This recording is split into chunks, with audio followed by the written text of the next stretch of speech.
Pardon? Okay. Good afternoon. During a declared emergency in the city of Toronto, it wasn't on? Okay. Good afternoon. During the declared emergency in the city of Toronto, Committee of Adjustment virtual public hearings are being conducted by electronic means through WebEx, an online digital platform, and streamed on the Toronto City Planning YouTube channel. These measures are necessary to comply with physical distancing requirements and a provincial order that limits attendance at public gatherings. This will be a virtual public hearing, and participants who have registered in advance will be able to make their presentations to the committee using WebEx, an online event that is being moderated by city staff. Anyone wishing to view the hearing may do so by watching on YouTube. Participants who have registered in advance will be connected either by their computer, a phone or tablet app, or by telephone. All participants will automatically be muted on entry. When your item is called, each participant will be unmuted by the moderator, one person at a time. Only the committee members will be participating by video. Any registered participants will be participating by audio only. We ask that you also mute your devices until you are called on to speak. We acknowledge the land we are meeting on is the traditional territory of many nations, including the Mississaugas of the Credit, the Anishinaabe, the Chippewa, the Haudenosaunee, and the Wendat peoples, and is now home to many diverse First Nations, Inuit, and Métis peoples. We also acknowledge that Toronto is covered by Treaty 13 with the Mississaugas of the Credit. In accordance with sections 45 and 53 of the Planning Act, this meeting of the Committee of Adjustment of the City of Toronto is called to order. The committee considers applications for variances from the provisions of the zoning bylaw that applies to property, permission to extend or alter lawful non-conforming uses, and consent to sever property to create new lots. Anyone in attendance today who wants to receive a copy of the decision of the committee on an application must submit a written request for a decision by email. Please ensure you include your name, address, and email address, because Committee of Adjustment and the TLAB will be sending notifications and appeal updates by email. If you do not agree with our decision, it may be appealed to the TLAB, or in some limited circumstances to the Ontario Land Tribunal. Appeal instructions are set out at the bottom of the decision of the committee. Today, I will call each item in the order listed on the agenda. Where an application is uncontested, the agent or applicant will proceed with their presentation if required. The committee may ask questions and/or take the matter into committee for a decision. Each speaker, including the applicant agent, will be given a maximum of 5 minutes to address the committee. I will comment when you are reaching the 5 minutes. When addressing the committee, please state your name and address and confine your remarks to the matters outlined in the application. The applicant or agent will present the application to the committee first. Please note, the committee may not entertain revisions to proposals at the hearing today. If the application is substantially revised, the committee may decide to defer it to ensure the revised application is accurate and all those entitled to notice of the application are informed of the changes. Then individuals in support of or opposed to the application will be invited to speak. Committee members may ask questions of each speaker after they have finished their presentation. When all other speakers are finished, the applicant agent has an opportunity to rebut issues raised by the speakers. This will mark the end of the discussion. The application will then be taken into committee for a decision. Are there any declarations of interest of panel or staff or items in the afternoon time slot? Okay, No declarations of interest. Any deferral requests, Madam Deputy Secretary Treasurer? No, there are not. All right, thank you. First item is number 2180 Bedford Road to construct a detached ancillary building garage with a car lift in the side south yard of the property. With this application, we have material submitted by the applicant, support from nine form letters, and opposition from the Annex Residents Association. Mr. Wengel. Oh, There's pardon me, staff just a report. minute.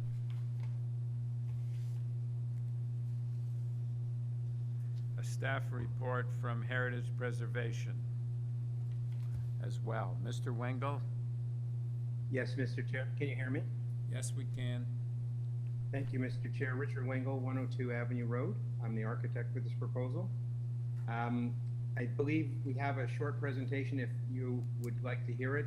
Essentially, we have just a request to build a one-story garage. We do have support from planning. We do have support from Heritage, and as you see, 9 letters of support. I think the Annex Ratepayers letter addresses some question about open landscape space in the rear, but that's not changing because essentially we're just adding a garage over a driveway. Our client just recently purchased this home. The original coach house was converted into an entertainment and exercise pavilion by the previous owners, and he now wishes to have a garage. So I think the variances are minor. I can answer any questions if you'd like. All right, thank you. Panel, do you have any questions of Mr. Wengel? Yes, Carl? Larry? It's Larry. Keep getting you mixed up. I don't look quite as good as Carl does. That should be your deciding factor. Well, I don't know. It's a question, just more of a technical question. The proposal is exceeding the height requirement for a one-story. I'm going to assume that's a technical issue because there's a car lift in there. Is that in fact the case? Yes, that's the purpose. We'd like to be able to put a lift in, just be able to store an extra vehicle so it doesn't sit on the driveway. So it just needs a little bit of extra height to do that. So there'll be 2 vehicles in there? Is that the way it works? Yes, that's correct. One could be stored and one could be stored underneath it. Okay, great, thanks. There is a photograph, a rendering that you have on our presentation material on page 4 that just shows the look of it. Again, this was dealt with Heritage. They had some input onto it. Originally it was designed as a very traditional garage, and they wanted something that would stand out a bit from the existing Heritage home, so it has a little more of a contemporary bend, but using the same materials and color palette. Chair, is the Ratepayers Association speaking today? No. And then I'll just ask the question sort of on their behalf. I looked at the plans, and the amount of landscaping is quite low. I get that that's an existing condition. Yes.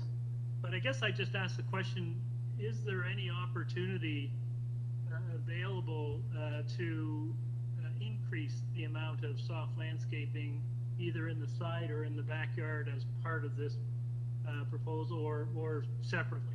I think I can say that it's really, we're just working over the existing paved driveway. What we inherited on the property is why the client bought it, because there's a pool which counts in landscaped open space, but there's a basketball court that's already there that led up to what was the driveway. And so really there's not much room to change anything, and we just want to maintain the driveway, but have some places for your vehicles. So, Mr. Wengel, you're not doing anything to, which affects the soft landscaping? No, we're not exacerbating. We're actually just paving. We're actually just putting a garage over what's already a paved surface. Yeah.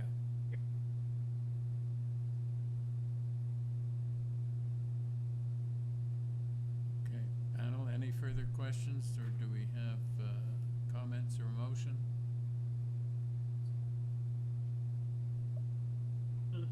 I'm happy to move this one, Chair.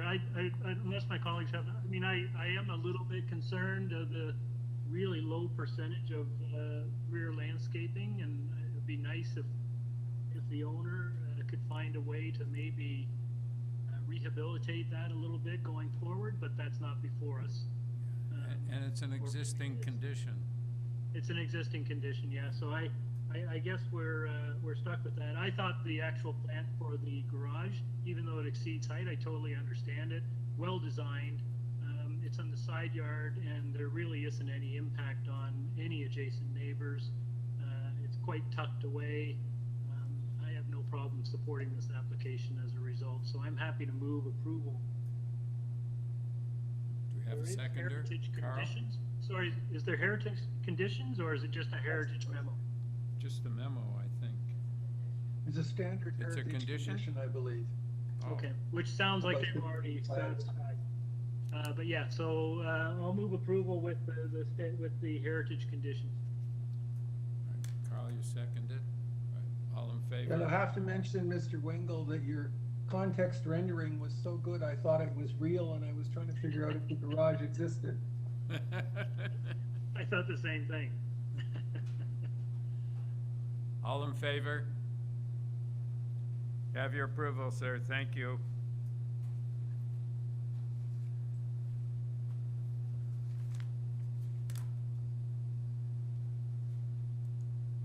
Number 2295 Lawton Boulevard. The purpose of the application to alter the existing apartment building by reconstructing the front vestibule and modifying the front yard landscaping. With this application, we have material submitted by the applicant. Nasko Ivanov.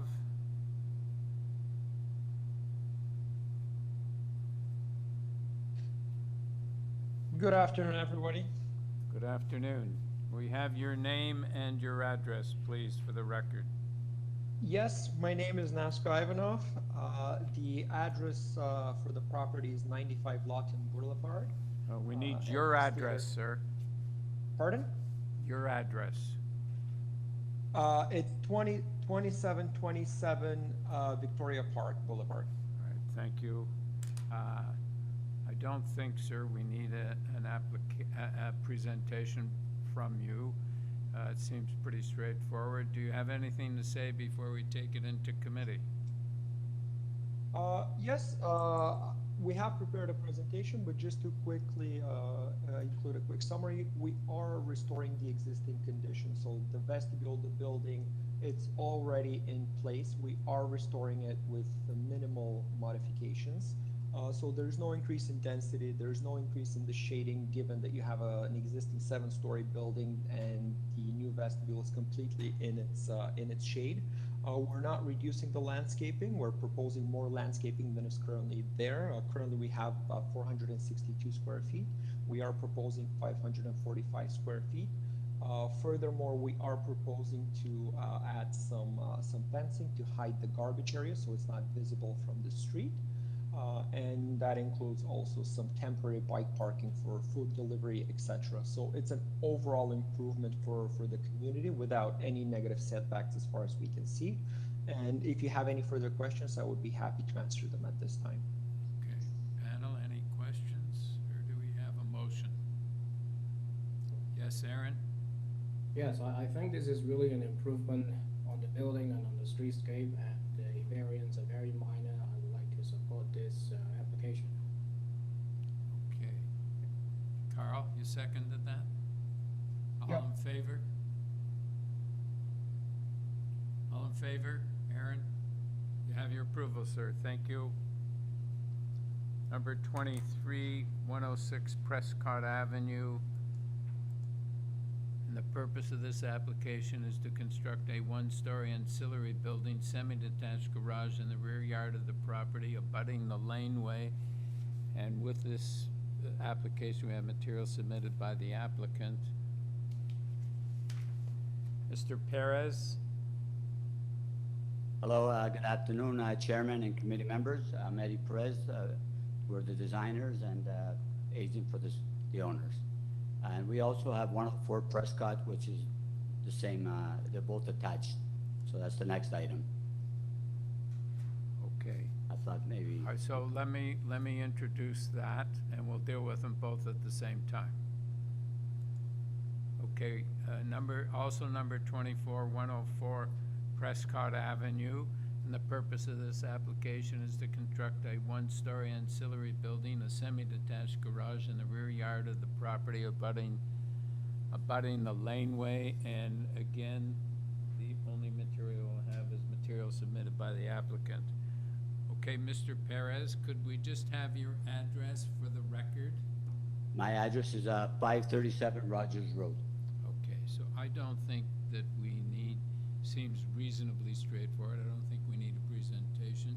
Do you have anything to say before I take it to committee? No, it's pretty straightforward, thank you. Thank you. Panel, do you have any questions, or do we, yes, Larry? Chair, thanks. You know, the thing is very straightforward. The only thing that stands out, of course, is the rear yard soft landscaping. And I did notice that they're putting sod in there, but there are two walkways, and I just wonder if those could be made permeable. It won't count towards your landscaping variance, but it might actually help. Is that something you're able to do? Yeah, we can do that. Yeah, why don't we do that? Okay, thank you. Through you, Mr. If Chair. that's the case, then I think it's Just a minute, Larry. fairly straight. Larry, Sorry. just one. Oh, Christ. It's interesting. Okay, all right, Larry, just hold on. I didn't realize, I didn't turn the page, that there's someone else who's online for the second application. So let's just deal with that, and then we'll come back to this. Bruce Espy, please. Hi there, can you hear me? Yes, we can. Hi there, I live at 111 Blackthorn Avenue, and I'm right behind where this is going to be constructed. So I just have a few questions, and one of which is they're expanding the overall floor space, and it's hard enough getting out of my garage as it is. So I'm just concerned if they're going to pull out any further onto the driveway, like or onto the back lane. That would be my first question. My second question is, I find it kind of strange that they're losing a lot of their backyard, considering they have several children, and also the increase to the height. The height of their existing garage is quite high. And I guess the biggest question I have is for the purpose of the garage. And my concern is there's lots of times that I hear animals inside one of the garages at several. This has happened frequently. I haven't heard anything in the last couple of months. Not sure if they're gone, but I've heard something within that garage. So my concern is, what is the purpose for expanding the garage? Because right now they're not using, on the one side, I believe, which is 104, they're not using it for parking. Like, they're not putting their big truck in there. And that's all my questions. All right. Mr. Perez?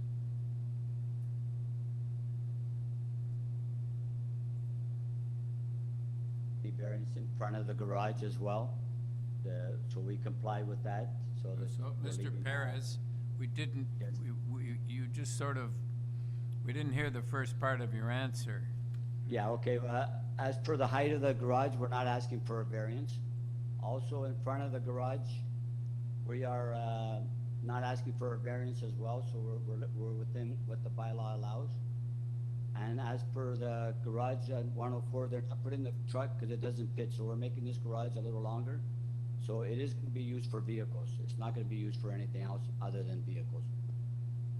Okay, can you address the soft landscaping? Is that an existing condition, or is it?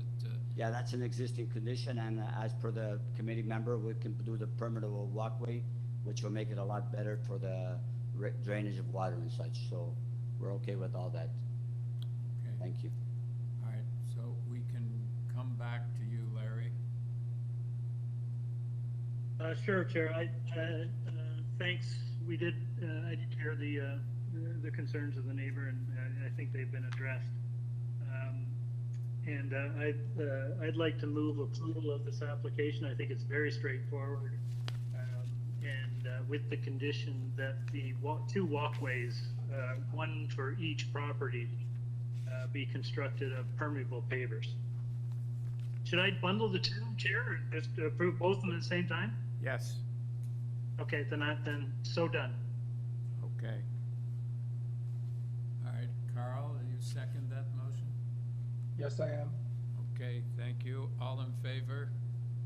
Have your approval, sir. Thank you.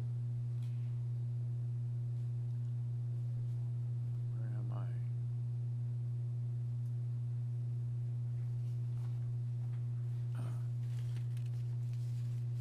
Okay. We're now at 2517 Sylvan Avenue.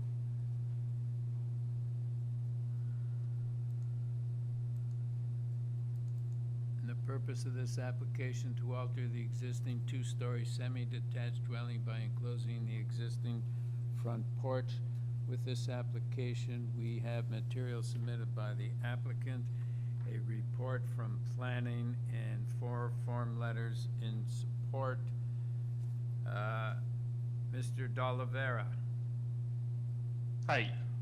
Yes, my name is Mike D'Oliveira. I'm the agent on behalf of 17 SYLVAN Avenue, and I'm with Replacement Design, located at 911 Davenport Road. All right, thank you. I don't think we need a presentation on this matter. It looks very straightforward. Do you have anything you want to say before I take it to committee? No, I think you kind of made our case. We're just building completely within the existing front porch. It's the same roof, so we're not really adding to any changes really in the front yard. So I think, like you said, it's a pretty straightforward application. Any questions you might have? All right, thank you. Panel, do you have any questions, or do we have a motion? Carl? Mr. Chairman, I'd like to move approval of the application subject to the planning department condition which limits the front yard setback just to a one-story front porch. This is a very straightforward application. It enjoys the support of neighbors on both sides, and it's sympathetic and similar to other locations within the neighborhood. I don't see there being a downside at all. Seconder? Aaron? All in favor? Have your approval, sir. Thank you. Number 26, 333 Crawford Street. The purpose of this application is to alter the existing 2.5-story detached dwelling by constructing a rear third-story addition. With this application, we have material submitted by the applicant. Mr. Barker?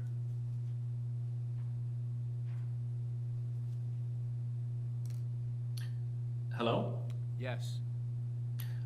Yes, Mr. Chair, members of the committee, I am Scott Barker, architect, 1249 Dundas Street West. Okay, Mr. Barker, I don't think we need a presentation from you. Do you have anything you want to say before I take it to committee? Not at this time. Happy to answer any questions. All right, thank you. Panel, any questions, or do we have a motion?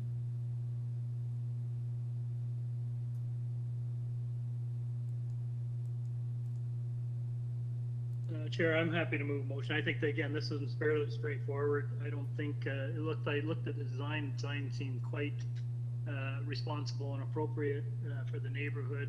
I don't think it would be out of character at all or affect any of the adjacent neighbors. I think it's quite appropriate, and I would move approval with no conditions. Seconder? Carl? All in favor? Have your approval, sir. Thank you. Thank you very much. Number 27, 432 Westmoreland Avenue North.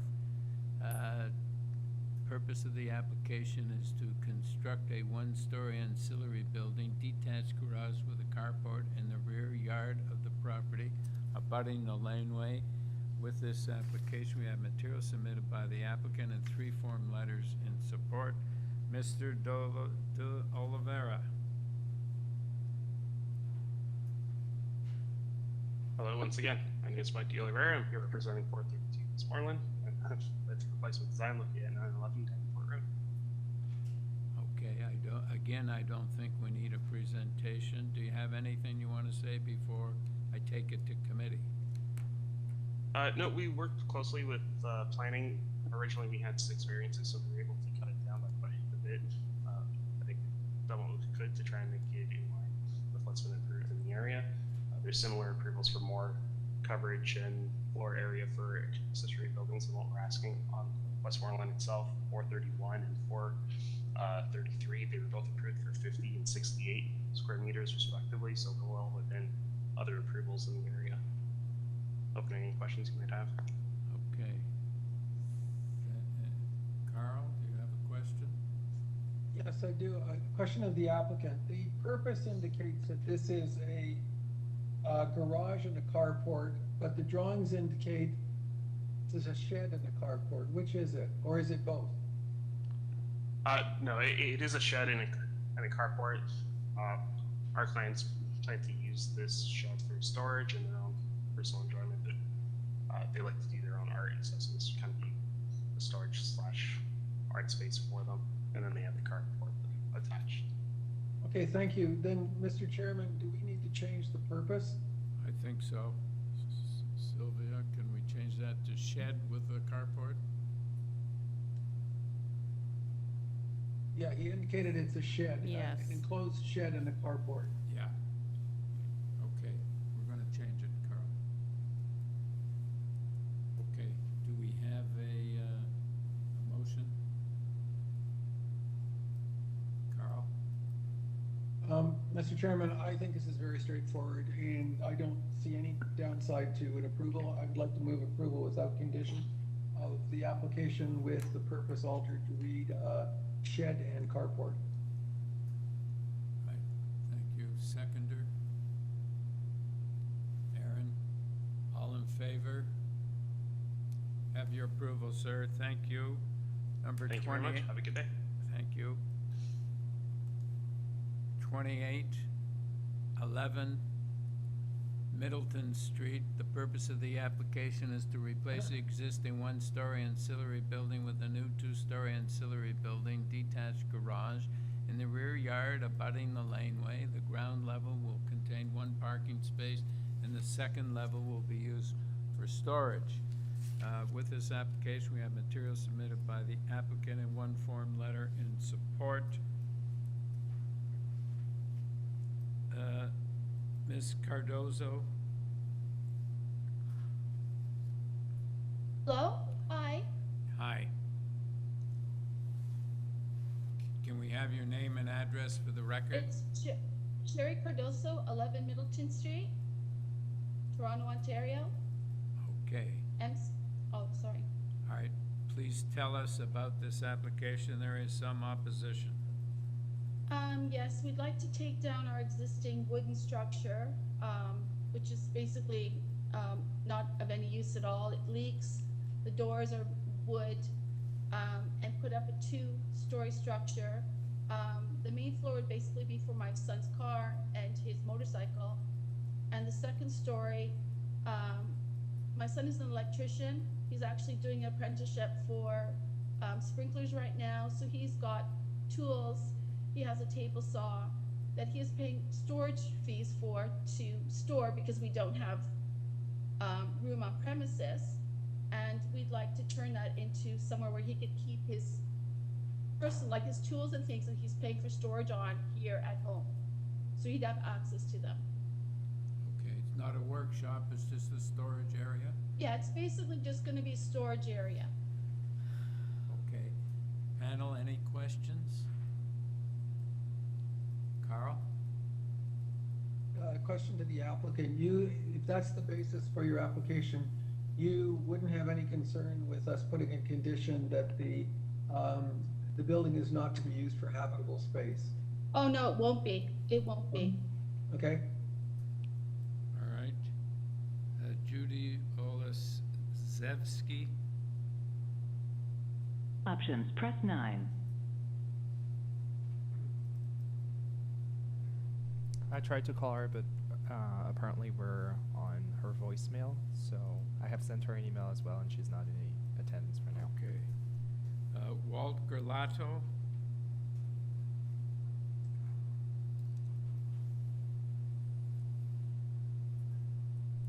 Walter, you've been unmuted. If you want to try to unmute yourself on your device.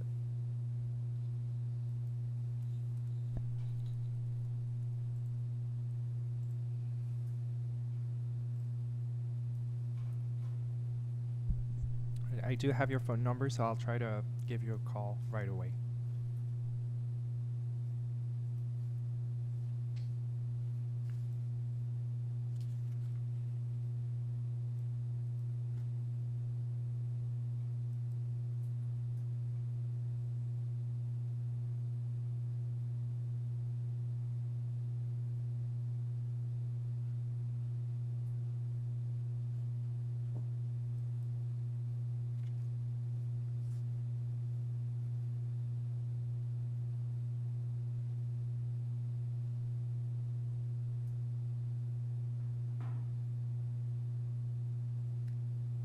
Hello?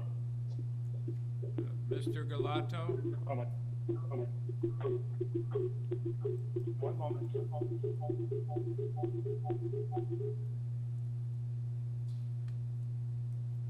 Hi. I have no opposition. If you could, I don't know if you're watching the hearing on your laptop or computer as well, but if you can try to mute this and maybe just speak through your phone, because this is what you're being connected with.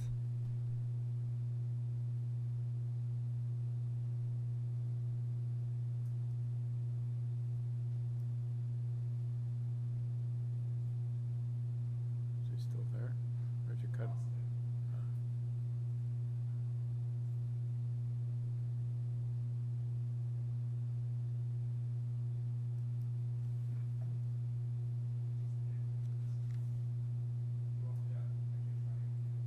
Yeah.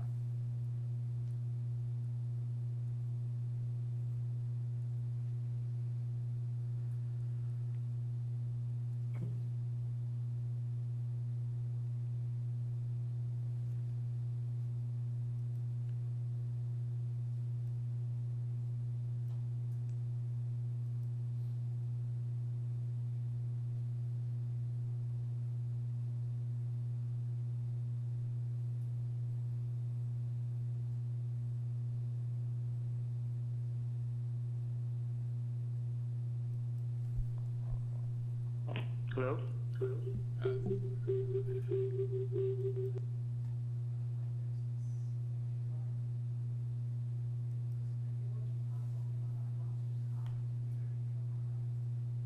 Okay. Sorry, can't hear you. All right. We can hear you now. Doesn't seem to be Okay, anything. I have no opposition to this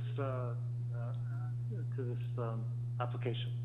So can we just have your name and your address for the record? Sure, it's Walter Gerlato, 1024 Dundas Street West. Okay. And no opposition, and thank you very much. Thank you, bye-bye. Okay, so Ms. Cardozo, we don't need to hear from you again. Panel, do you have any questions, comments, or do we have a motion?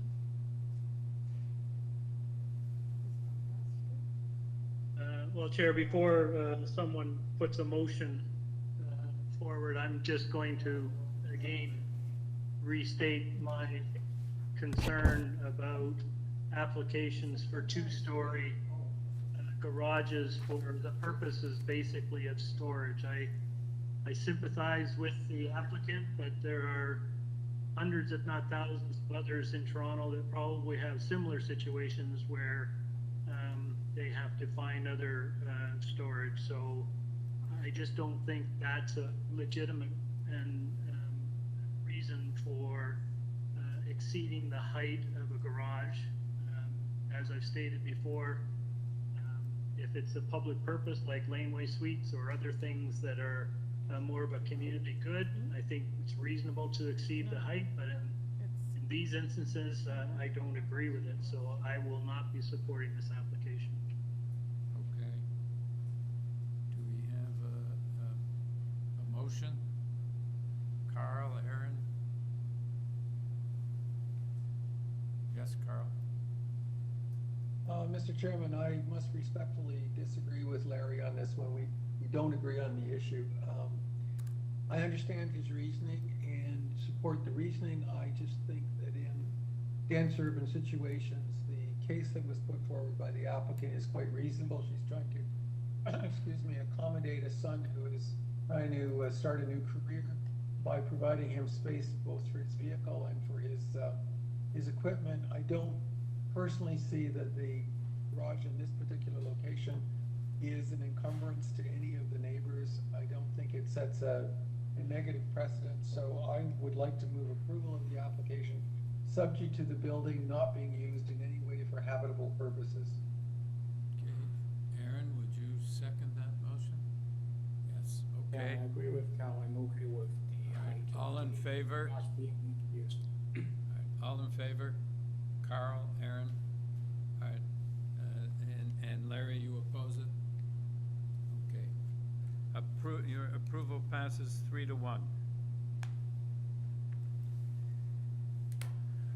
Item number 29, 98 Armstrong Avenue. The purpose of the application is to reconstruct the existing front walkout basement entrance of the semi-detached dwelling. With this application, we have material submitted by the applicant and correspondence and concern or interest from 94 Armstrong Avenue. Mr. Trotter. For you, Mr. Chairman, I actually have a question about this application. Is it related to case 31? They are next door, 98. It's side by side, yeah. Just a minute. Yeah. I believe the only addition is with 31, they're also asking for a secondary suite, but the other part of the application seems to be identical. Okay, so Mr. Trotter? Yes, Andrew Trotter from 81 St. Clarence Avenue. So yeah, should these we? are both neighbors that are doing an underpin and replacing the front entrance, existing front entrances to their basements. Okay, so Mr. Trotter, if you give me a chance, I'm going to introduce the other one. They weren't one after the other on our list. So I'll introduce the other one. We can deal with them both at the same time. Sure. So number 31, 100 Armstrong Avenue. The purpose of this application is to alter the existing two-story semi-detached dwelling by constructing a front basement walkout and a secondary suite within the basement. With this application, you have materials submitted by the applicant, a report from Urban Forestry, and correspondence in interest or concern from 94 Armstrong Avenue. Okay, Mr. Trotter, would you go ahead? Oh, so, I mean, really the only thing with the lady from 94 Armstrong is that the property line comes about 2 feet away from the front porch. So all of that area that's on the property is all concrete from the stairs going up to the porch and going down to the basement. So it appears like by the math of the zoning notice that the front yard is not going to have any soft landscaping. But once you pass the 2 feet of property in front of the porch and go from that line to the street, it's all soft landscaping. So there's not going to be any, like, you can't really have any soft landscaping. It's an existing situation where you've got to have the concrete for the stairs, and then but everything after that, they want to keep it soft landscaping and flowers. And the lady at 100 is an art director, and she's very much in favor of having her yard look pretty and lively with soft landscaping. So I don't really think the soft landscaping is going to be an issue. Okay. So, Mr. Trotter, who is Tony Medeiros? Pardon me? Who is, Oh, Tony is so there's 100 and there's 98 Armstrong, and they're both a semi-detached house. So they've decided to do the underpinning and the entrances at the same time so they can have the same contractor do the work. That's basically how this came to be, where the two joint houses are doing work simultaneously, right? okay, so he's listed here as a speaker. I assume we only allow, if he's represented by an agent, we only allow one person to speak per property. So I assume we don't, Mr. Medeiros doesn't need to. No, I wasn't aware that he was, no. Yeah. No, okay. Okay, so we'll take these into committee, except Carl, you have a question? I have a question of Mr. Trotter. Could you put the site plan up on the screen?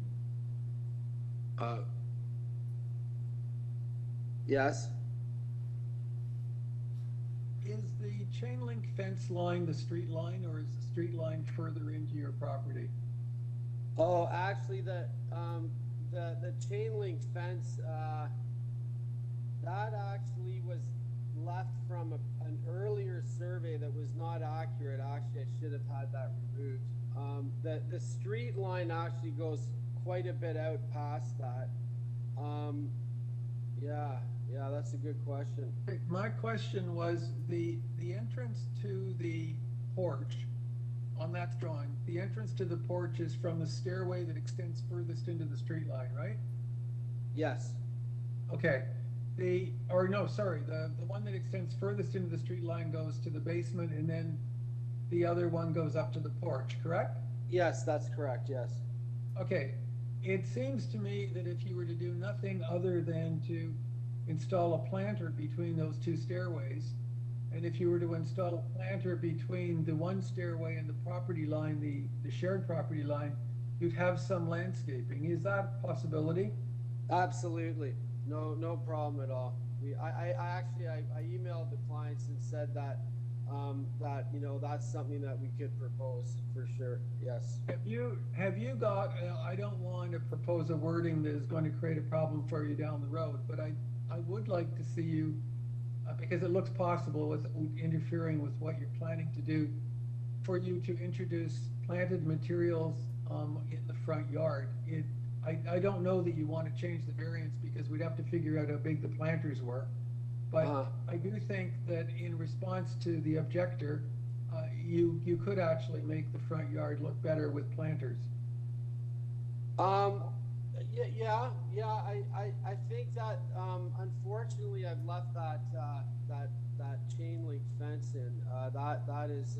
That's not actually that's not a representation of the full yard to the street. But I understand what you're saying. I could say I am on my computer right now. And, okay, but without putting the numbers in, I wonder if we might say that you'd install planters between the two stairways and between the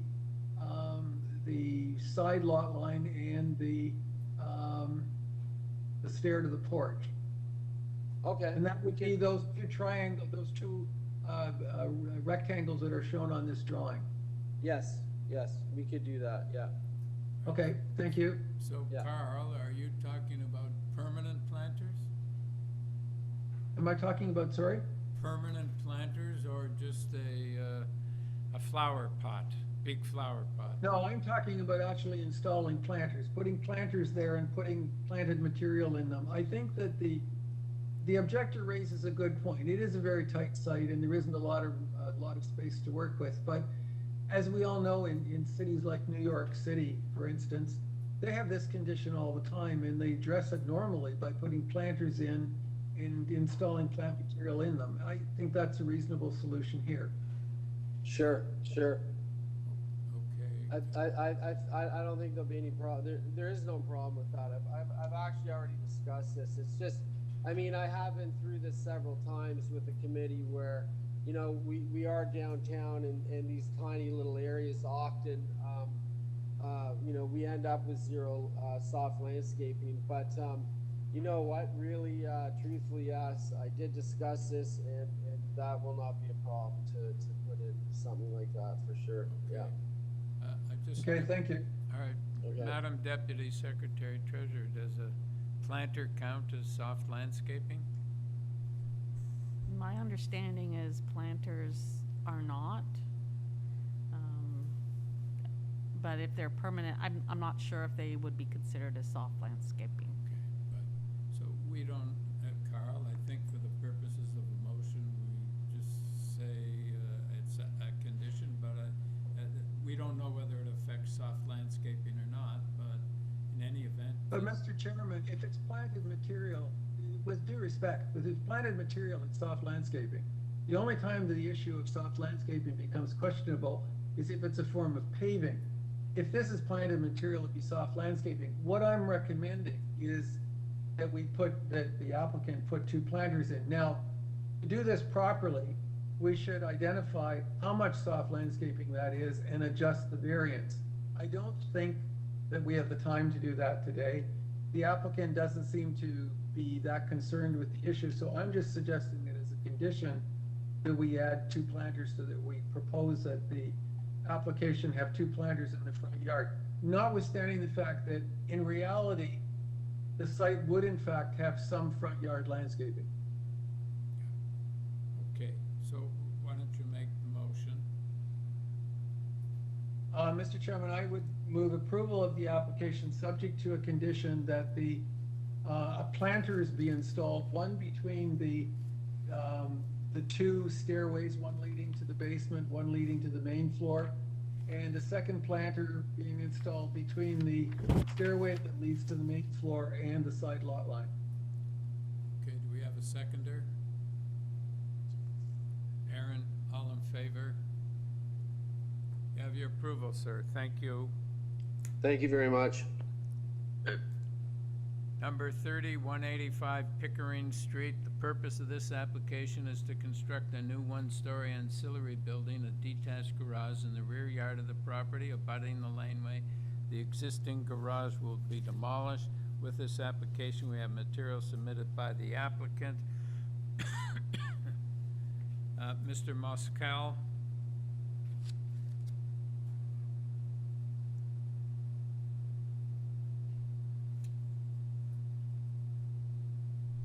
David, you've been unmuted.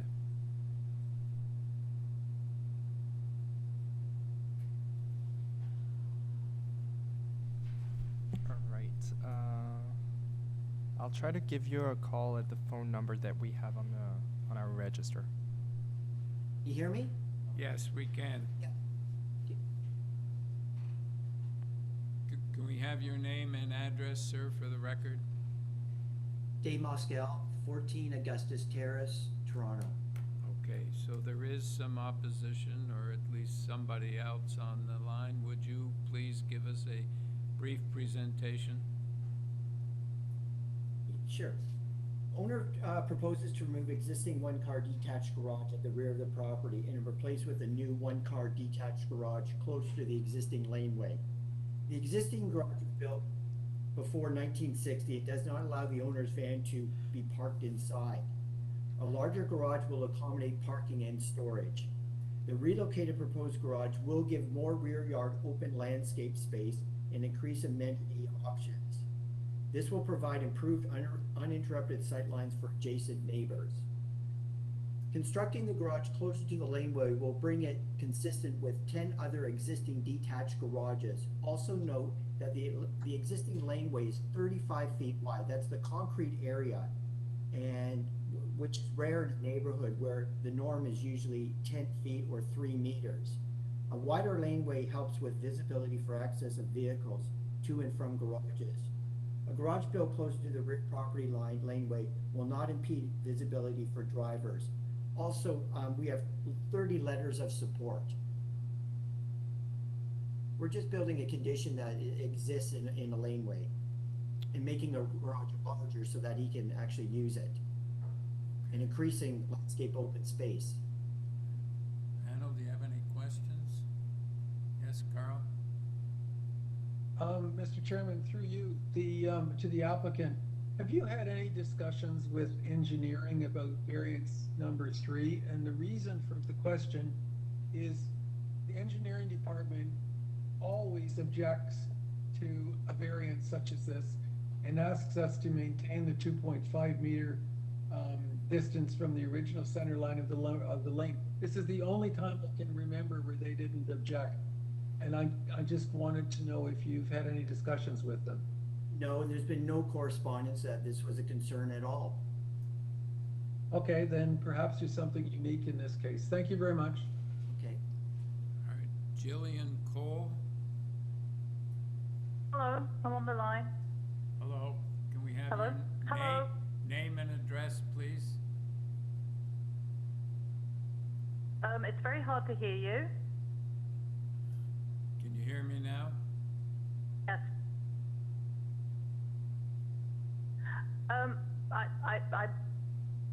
My concerns are just that the front that the garage faces onto, it is a bigger laneway. It's just the part that it sidelines onto the other laneway is very, very narrow. And there is not a sight line as there is coming around the corner. It's a sharp corner. Lots of children do play in that laneway. And I've almost run into people coming around the corner you can't see. So if they can accommodate something somehow to accommodate more visual space, that would be conducive to the safety in the neighborhood. All right, could we have your name and your address, please? It's Jillian Cole at 195 Pickering Street. Okay. Thank you. Mr. Moscal? As we access that laneway, we do have 35 feet, and that's why we took in consideration and had approval from all 30 other neighbors that this was not a situation that was concerning. Like I said, 10 foot is the norm. This is 35 feet, and there's ample enough room for turning of a vehicle. I think Ms. Cole was addressing a situation where two laneways converged, or there was a sharp turn or something? Yeah.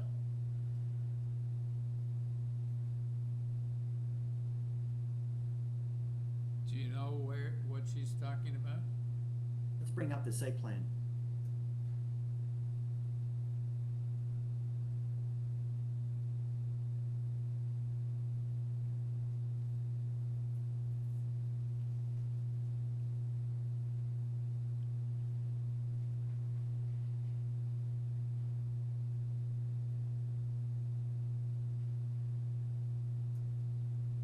Where are concerns? I don't know. Ms. Cole? Oh. Where you turn the corner, it's like a dead corner where because they have the fence. If you just had a garage, it would look, you'd be able to see around the corner a little bit better. The previous owners, I think, built the fence quite tall, and it juts into the property line a little bit, so it does allow for more turning there. I didn't know if they were going to bring it along the other piece of the property line, because there's a good few inches. It's just going to make it really tight to turn, and you can't see people coming. Okay, we've always had the existing condition that there's probably an 8-foot fence at that corner, so that they've always lived with that condition. Now we're removing that fence. Now, actually, we'll improve it a little bit, but there's still there's the fence. It's Are they going to remove it? But that would be helpful. Yeah. All that's all removed, and we're pushing the garage forward in line with the existing garages along that laneway, consistent with 10 other garages. Well, that looks It's just the position on the laneway. It's just if they could make it so it's a bit more visible for the kids coming around, and that would be good. I'm not sure how you do that that would be up to the designers. Well, Mr. Moscal, it seems to me from what you say that it's going to make the situation a lot better. Well, that 8-foot fence is coming down, and that little 2-story play area is coming down. offsetting the garage back. Yeah. So, that So seems yeah, to. we are improving the situation, yes. Yeah, okay, thank you. All right, Carl, did you have a question? No, okay. All right. Sorry, no, I didn't. Larry? No, I don't have a question, but I think we're in committee, so I do feel an obligation to take this one forward, because I'm the garage guy. Yeah. This is only a one-story garage, so you can do it. Exactly, Chair. This is the kind of garage that I think I can throw my support behind. I wanted to thank the applicant for a one-story garage. I was struck, as others have been, by the breadth of the laneway and behind it, quite an anomaly, which speaks to, I guess, the accessibility of the garages back there. It's quite accessible. So I think this is a fairly straightforward application. I'm prepared to move a motion to approve it. No conditions. All right, do we have a seconder? Aaron, all in favor? You have your approval. Thank you, sir. Number 32, 197 Earlscourt Avenue. The purpose of this application is to construct a rear wood deck. With this application, we have material submitted by the applicant, Mr. Romano.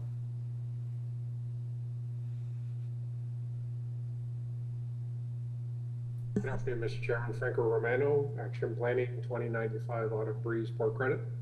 All right, thank you, sir. This looks reasonably straightforward. I don't know that we need a presentation. Do you have anything to say before I take it into committee?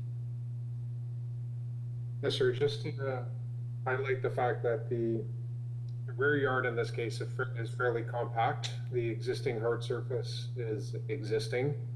The deck is being constructed over top of gravel and dirt. So there will be some percolation, and that space is actually about 38% of the rear yard. So there will be water percolation over and above what is going to percolate in between the existing interlocking and paving stones.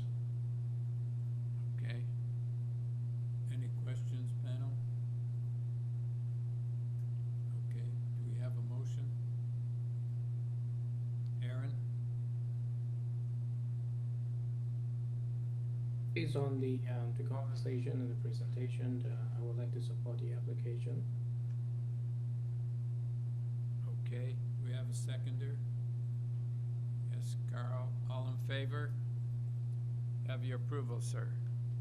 Thank you kindly. Enjoy the rest of your day. Thank you. Number 33, 114 Harvie Avenue. And the purpose of this application is to legalize and maintain the front porch enclosure and staircase of the existing two-story detached building. With this application, we have material submitted by the applicant, a report from planning, support from 63, and 42 form letters in support, and opposition from 75 Harvie Avenue. Deep Sahota. Hi, good afternoon, committee. Could we have your name and address, sir? My name is Deep Sahota. My address is 4415 Bedford Street. I'm from Rana Inc. We're the authorized agents on behalf of Leslie Harbinson and Alan Young. Okay, could we have we have some opposition, so could we have your presentation? Absolutely. So our proposal is quite simple. 3 of the conditions are in a way existing conditions because the massing that we're proposing is more or less the same. We're just enclosing the existing porch. So condition variance number 1, 3, and 4 are from existing massing of the building. The second variance is due to the landing that we're proposing in the front. And I'd say they're all fairly minor in nature. The opposition from 75, house number 75, is mostly in regards with the size of the enclosure. And I'd just like to point out there is no variance for the size. The variances are for the setbacks, and they are from existing footprint of the porch. So yeah, the other objections that I have pointed out in their letter are in regards with what's inside the structure, which is being done as per the code, and we are obtaining a building permit for that, and a licensed professional engineer is taking responsibility for what's inside the structure. Okay. So that's basically it for my presentation in brief. Any questions of Mr. Sahota? All right, so, Mr. and Mrs. Hardwick?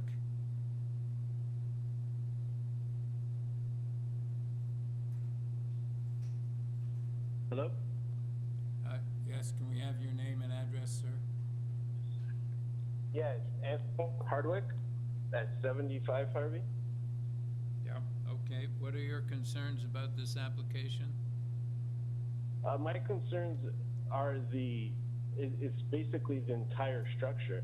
The structure was built during COVID. No building permits were obtained. Yes, we know that, sir. Hello, we know that. Just tell us how this affects you. Sorry, you're crackling. Yeah. Please, we know that it was built without permission. Could you just tell us how this front porch enclosure affects you? It doesn't necessarily affect me. The thing is, it's clearly built wrong because it's got four things that are wrong with it, or else this hearing wouldn't be going on. So, in my opinion, it should be taken down and built to the correct specs and be properly assessed during the building of it. The owner, Ivan, is a licensed contractor by trade. He should know the rules, and he deliberately built this structure behind the city's back because he thinks he could get away with it. And Sir, we're only interested in the impact on you. We're not interested in you maligning your neighbor. Well, it's bigger than what was on the papers, and it's infringing on the property lines. Okay. All right. Panel, do you have any questions of this witness? Okay. Mr. Sahota?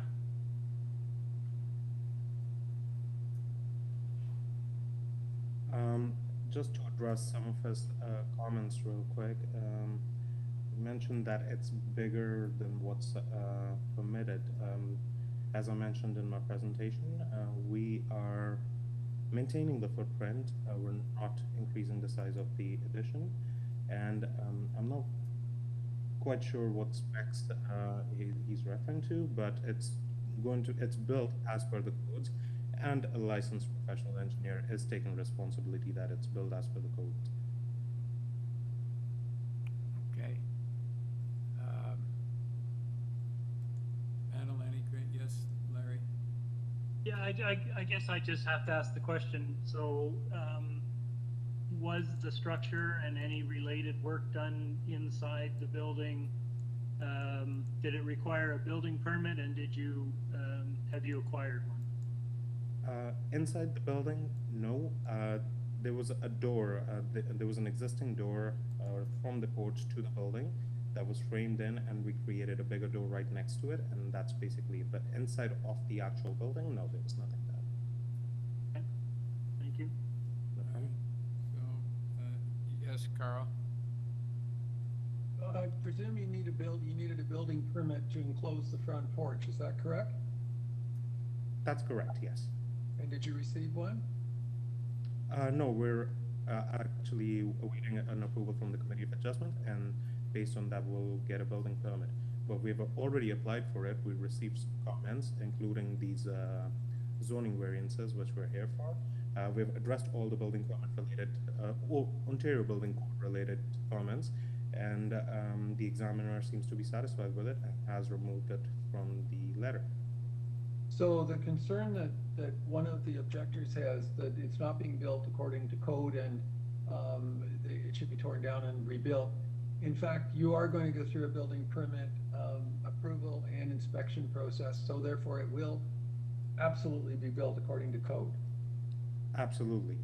The building code examiner has already been satisfied with all the concerns they had for the code. And the elephant in the room is, why didn't you get a permit before you build it?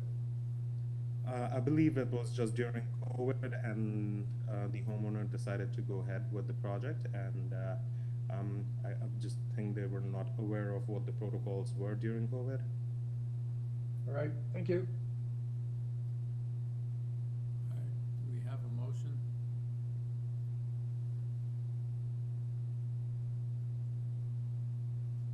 Yes, Carl.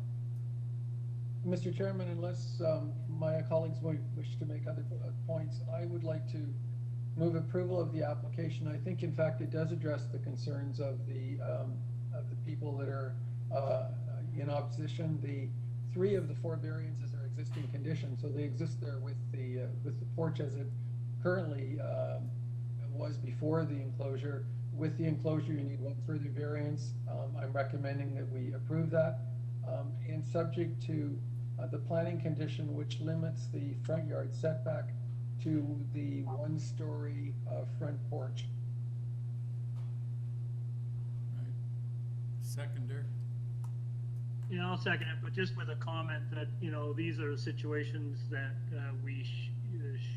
folks should be trying to avoid. They really shouldn't be construction, particularly done by a professional who's been in the business for a while, should not occur without the appropriate permits in advance. But having said that, I'm with Carl. I think that the structure will be appropriately inspected, and any changes that are required will be made.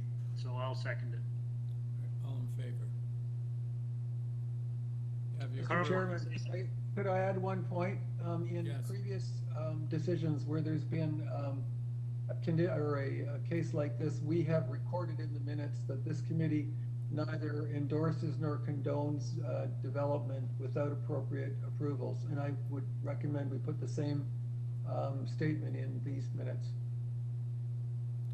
Yeah, I'd agree with that, Carl. I don't think that's necessary, because I think it's part of our mandate that we don't approve or comment on these kinds of things.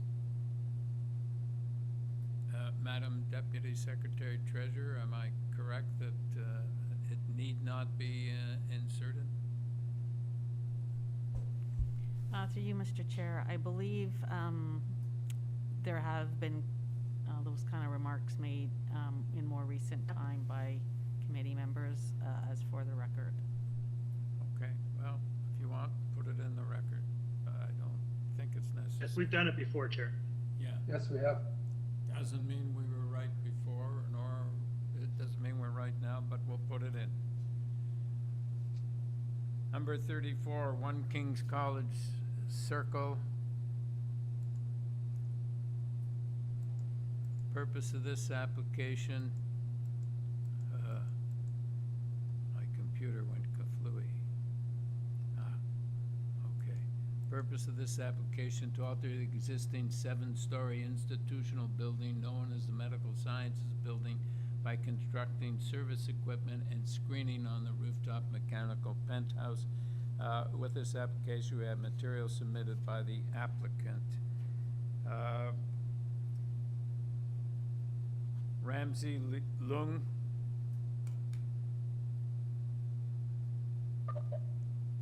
Good afternoon, Mr. Chair and honorable members of the committee. My name is Ramsey Liang. I'm an intern architect with Dialogue. My business address is 35 John Street, Suite 500, Toronto, Ontario. Right. Okay, so there's somebody of interest And so I think maybe you just better explain what it is that you're doing here. Yes, Mr. Chair, I'd be happy to help clarify. If you would please bring up the presentation material some supplementary material. In explaining it, we think it's a straightforward minor variance. If you move to the second slide, please. This is the elevation. So this purple outline is the existing building as is today. If you go out to site, the heavy blue line at the bottom is the geodetic grade. If you were to move ahead, please, to slide 3. To illustrate in red here that the majority of this building erected in 1969 exists as non-compliant to the height of the old Toronto bylaw 4386.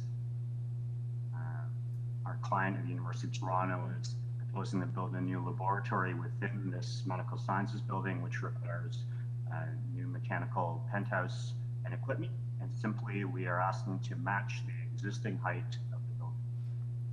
So as a take-home message, the existing building is not compliant with height, and we are proposing and asking for permission to match that height.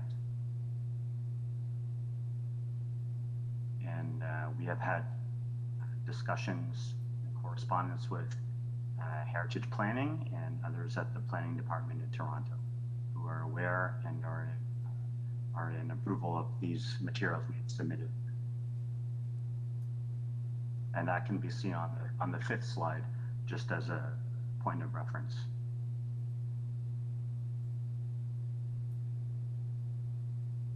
So that's the conclusion of my presentation, that we are proposing to match the existing height of the building with our mechanical penthouse and equipment. Thank you. Mr. Leung, when you say there's non-compliant height, I assume it was approved by a committee of adjustments or some such thing. So although it's non-compliant, it's authorized.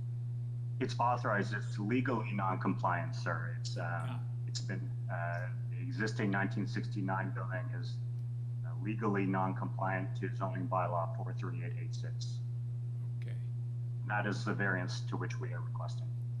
Okay, thank you. Larry, did you have a question? I do. I just a quick technical one. Is any of the new mechanical equipment going to be giving off any kind of new emissions? Is it a chimney or is it static that way? No, there are some chimney stacks, but sir, we will be mitigating all emissions and all acoustic requirements to other regulations. Right. So you know that the city, the Ministry of the Environment does have regulations that relate to emissions from scientific and medical buildings. So yes, sir. I assume Most you certainly. guys are going to be pursuing that. We are in the process of pursuing that, and we'll comply with all those regulations, sir. Okay. Thank you. Thank you. From my experience, I think it is the reason why they have to match the height. Because if it's lower than the other building on the side, they might have trouble passing through the Ministry of Environment. So from my end, I have no issue with approving or supporting this application. I would agree. Although we've had situations in the past where local residents have been concerned about emissions, but I think I'm very satisfied that if it goes through MOE, that emission standards are upheld and there is no risk to the surrounding neighborhood. Carl? Just another technical question. If the variance is approved, and I certainly don't see any reason why it shouldn't be, the 48.42 meter height will then apply to all equipment, existing and proposed, right? I suppose. In other words, yes. Yes. The equipment that you said is legally, I forgot the term you used, but Legally it's non-compliant. Legally non-compliant. It would in fact be compliant if this variance went through, right? Because the number actually is going to apply to all the rooftop equipment on the building, right? I suppose that could be an interpretation, sir. All I can speak is that the equipment that we are asking for is to this variance of height. But I suppose that would be could be an interpretation if this variance were to go through. Okay, thank you very much. Thank you, sir. All right. Marion Boyd? Through you, Mr. Chair, that person is no longer in the attendance, so. Okay. All right, so we're now in committee. Do we have a motion? Carl? Mr. Chairman, I'd like to move approval of this application without conditions. The need for this is so self-evident as we face COVID. And the fact that they need mechanical equipment to separate the testing facilities makes all the sense in the world. I have no difficulty at all in recommending approval of this application without conditions. All right, do we have a seconder? Larry, thank you. All in favor? Have your approval, sir. Thank you. Thank you, committee. Have a great afternoon. Number 35. Through you, Mr. Chair, that's a 4 o'clock time item.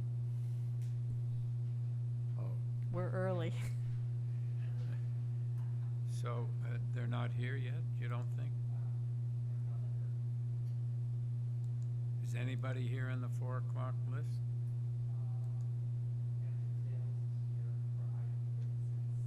Okay, let's go to that. Pardon? There's no opposition or anything. Yeah. Okay, number 36, 2114 Bloor Street West. To obtain consent to a strata severance of the retail portion within the mixed-use building, there'll be a conveyance of parts 4, 6, 7, and 8 of draft R plan. The lot will have a frontage of 15.79 meters from Bloor Street West and a ground floor area of 174.8 square meters. The existing building will not be altered. Easements and rights of way. Part 8 will be subject to an easement right-of-way in favor of parts 1, 2, 3, 5, and 9 for the purpose of access to building facilities. Retained parts 1, 2, 3, 5, and 9 draft R plan, address to be assigned. The lot will have a frontage of 17.92 meters from Bloor Street West and a ground floor area of 205 square meters. The existing building will not be altered. Easement right-of-way, part 9 will be subject to an easement right-of-way in favor of parts 4, 6, 7, and 8 for the purpose of access to building facilities. And with this application, we have material submitted by the applicant. Mr. Dales?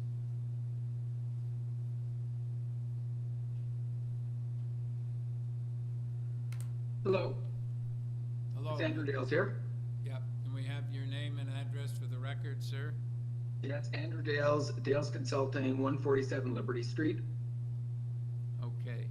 So, Mr. Dale, it's always interesting to find out exactly why you want, what the severance is for. Usually is to sever, like here, the retail portion from the mixed-use building. Could you just clarify this for us? Sure. So again, I'm the planning consultant for the owner of this freehold retail unit at 2114 Bloor West, which is at grade within a condominium apartment building. The proposal is to sever the retail unit into 2 separately conveyable units and create a mutual easement so that the 2 retail units can each access the loading dock. It's a relatively simple application. No variances are required, and so that's a description of the proposal. Okay. All right, panel, do you have any questions? Okay, do we have a motion?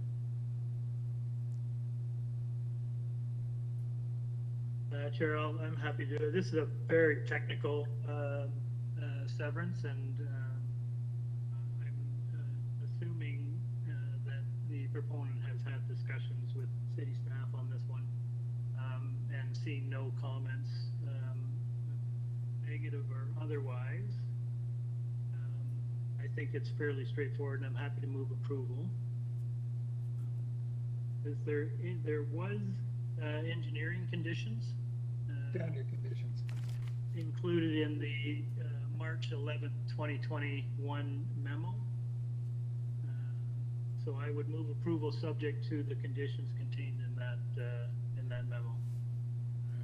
And our standard conditions, consent conditions? Standard severance. Standard severance conditions, yes, thank you. And Carl, do you second that motion?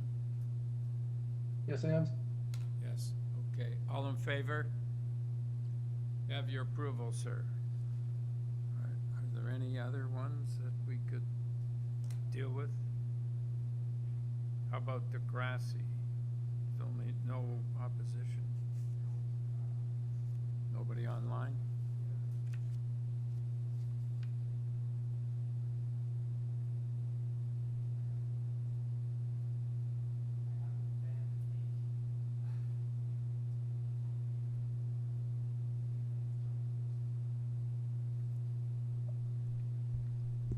Elroy Von Grell, if you're in the attendance, do you mind just speaking up?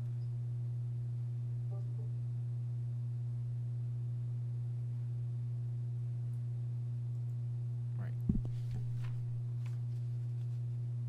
Can you call him or?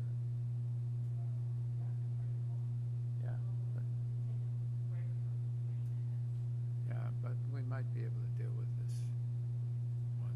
We gotta get through by 4:30. You predicted it, right? That's why we gotta deal with these now.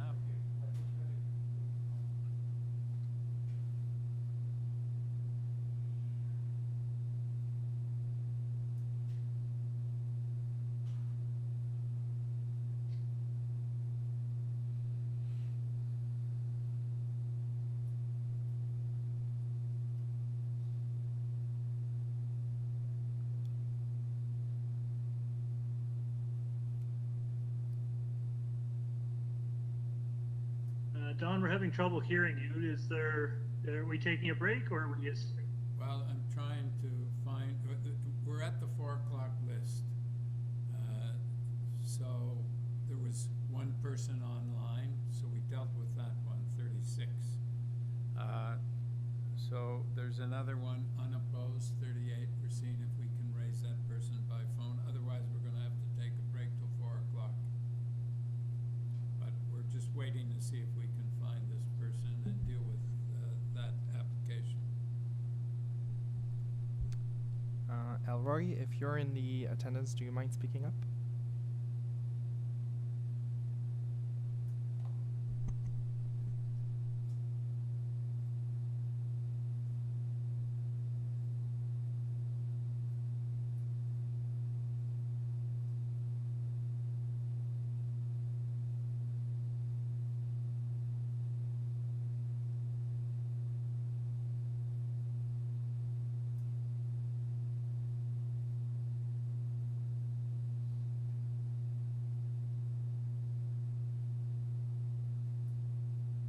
Not here. Okay. So.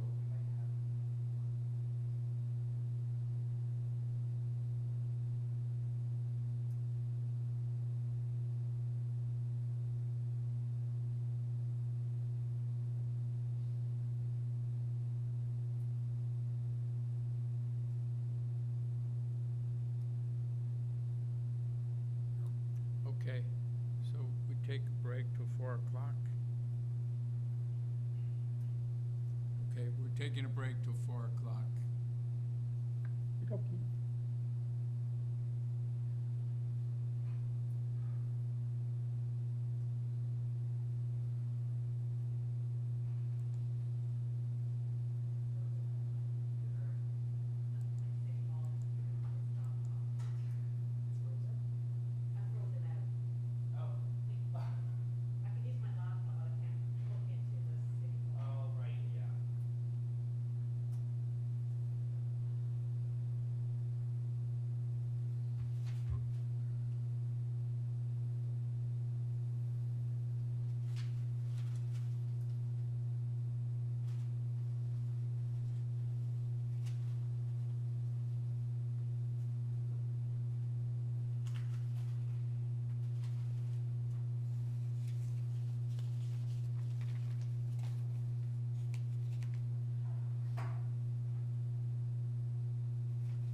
Hey, Don, hi, can you hear me? It's Aaron. Yeah. Hi, I just want to let you know that at about 5 p.m. I need to take a half an hour break. I need to get out to do something very quickly and come back. Well, I hope we'll be finished by then. That would be great. Thank you so much. And I just want to say thank you to the staff for scheduling this hearing today. It's less than 40 cases and it's been screened very well. Thank you to everyone. Thanks.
we'll see. We'll see. They, yeah, well, inconvenienced me, for sure. And twice, this is the second time I have to go back. Yeah, no, it looks like, it feels like a very nice machine.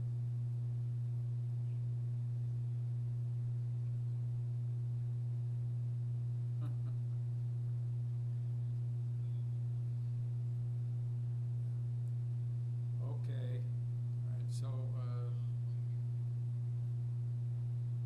yeah, I know, but, all right, just a minute, how am I gonna get it? 1 minute.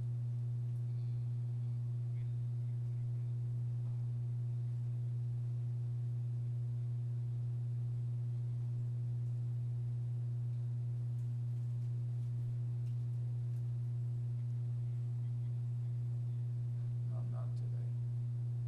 Sometime tomorrow.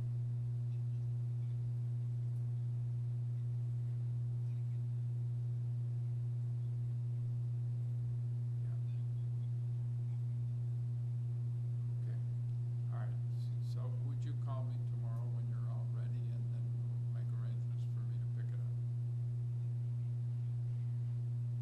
Thursday.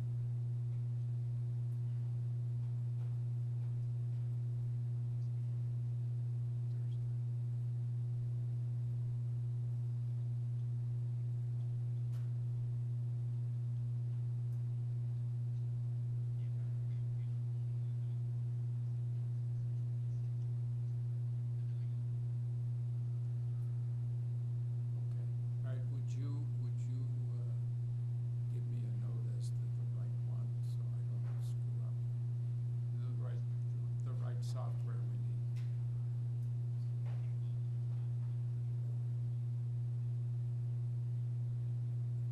Yeah. Yeah, okay, thanks, Alan. Right, right,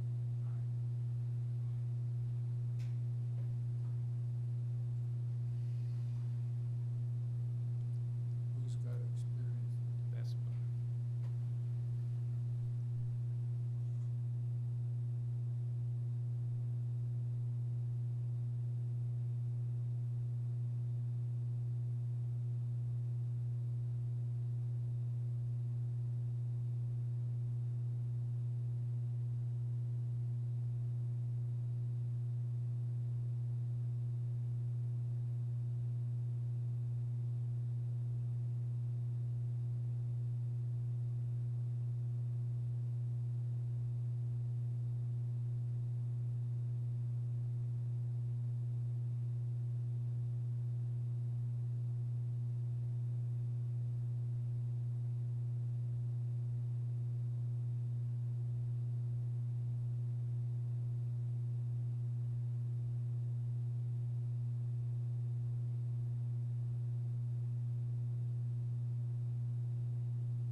maybe they're not real interested.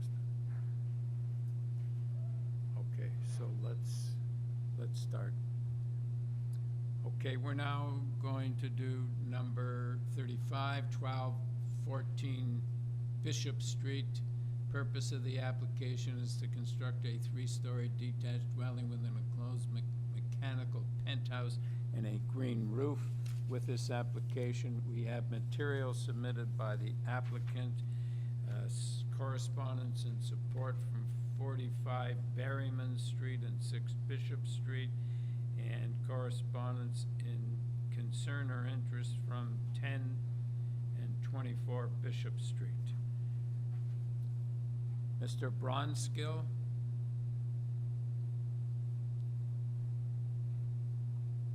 Good morning, sorry, good afternoon, Mr. Chair, can you hear me okay? We can hear you. Thank you, I apologize, I have 2 devices open because your other panel had technical issues this morning and is still doing the morning items. So I'm on a different device than I would normally be, so I hope this is coming through fine for you, sir. No, we're hearing you very clearly. Thank you, sir. And we're dealing with the afternoon list. No, so I understand, sir, your compatriots are still in the morning in the other panel. Well, that's too bad. Okay. Well done, Don. All right, can we have your presentation because you have some opposition? Yes, sir. Yes, sir. So just as very quick background, you may recall this matter did come before the committee previously. There was a deferral to allow for some additional conversations and consultation to occur. And this is a case where that consultation has resulted in some very positive changes and revisions to the application. Just as background, our clients are the owners of the properties. This is a renovation and sorry, I should say the construction of a new 3-story dwelling that for their residents, they've lived in the neighborhood now for actually 8 years and have appreciated the opportunity to work through these issues with the resident association and with a number of the adjacent neighbors. There are significant revisions. Height has been reduced. The size has actually come down to 1.42. Windows have been made smaller. Through the process, the location of the entrance has been changed. An overhang has been reduced. It's an extensive series of revisions.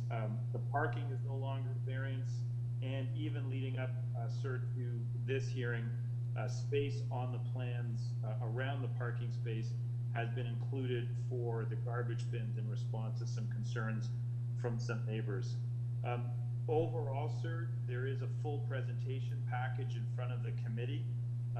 We believe it's a 3-story dwelling that when viewed from the street is entirely consistent with the elevations and streetscapes of other dwellings on the street. The work with the ABC has resulted in compressing the overall massing and achieving almost full compliance with what's called the Yorkville Triangle height requirements, which is a site-specific zoning bylaw. We believe overall these are positive revisions that have resulted from extensive consultation. I'm going to wait to see, sir, who speaks. I'm just going to conclude with 2 things for you. One, I looked through the letters, sir, and thought that staff did a good job of calling them letters of concern rather than letters of objection. We've seen those letters. We think that they are requesting that certain things that our client has shown on the plans that our client should remain committed to doing, and they are to this panel. The second thing is we do also have requested conditions of approval. One is based on the memo from Transportation Services. Our client is in agreement with that to reduce the curb cut. That's part of our agreement with the Residents Association. And secondly, we would ask for a condition that would prohibit any type of rooftop, deck, patio, and or platform. That's also part of the discussions that we had with the ABC Residents Association to ensure that the rooftop space isn't converted in the future. That was my initial presentation, sir, unless the committee had any questions. And I might then respond to anyone who might still have opposition once they've spoken. Okay. Adam, any questions? Carl, do you have a question? You're Mr. muted. Bronxgill, I wonder, could we put the site plan back up on the screen?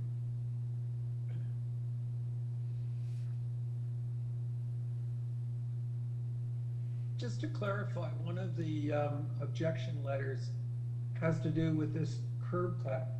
The curb cut is at the, on the right of your, where the car is. Is that a right of way, that piece of land between your proposed building and the existing building? Thank you for the question. It is not. There is no mutual right-of-way there for either of the spaces, and that's why we're showing the parking space, for which, again, there's no variance, entirely on our lands. There has been what I would call an arrangement or informal agreement with the owner of 10 Bishop to alternate parking spaces between the two houses over the last, I would guess 2 years.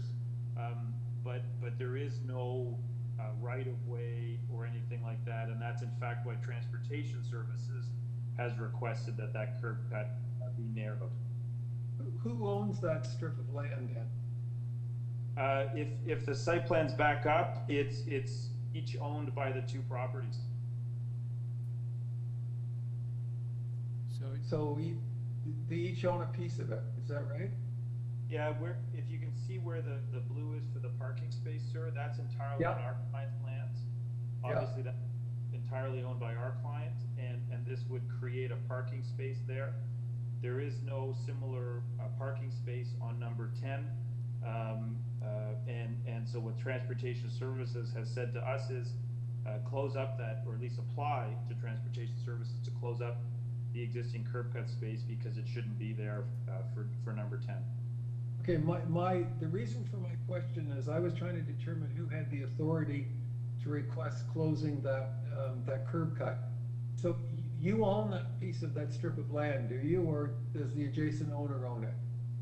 Technically, they're neither. Technically, so where the curb cut is, sir, technically the city owns it. Yeah, I know that. Yeah, but then the strip that goes up between number 18 and number, pardon me? Sorry to interrupt, sir. That's owned by number 10. So isn't the decision whether or not to close that curb cut something that they can negotiate with the city, rather than, it's presented as something that you're doing, and I found that odd, because it seems to be basically on the public extension of their property. As I understand it, sir, both Transportation Services and the community would like to see that curb cut closed. It doesn't access a legal parking spot. And so Transportation Services has requested in their memo that the application be made by us to close it. It would be ultimately something decided by Transportation Services in the city, regardless of whether it was requested by our client or by somebody else. But it's been requested by Transportation Services, sir, and the community. And I think that's intended, sir, because there is no legal parking space on 10 Bishop, and to ensure that there could be additional room on Bishop itself for on-street parking through closure of a curb cut that shouldn't be there. It's just odd to me that it would fall to you because it's not your property. It seems to me that that's something for the adjacent owner to deal with, and whether it happens or it doesn't happen shouldn't impact on your application. Sir, I don't disagree. And without disclosing conversations I may have had with our client, I did raise that, sir, that I'm not sure that we could be forced to do this as part of this application. Yeah. However, sir, it is a condition that's been requested of us by Transportation Services, and so our client is committed to doing it. And it's also, sir, something that we have agreed to with the Residents Association. So notwithstanding the fact that it might not be something that we would have to do, our client is 100% committed to doing it because of the request from both staff and the Residents Association. So, Mr. Okay, thank you very much. All right, Mr. Thank you, sir.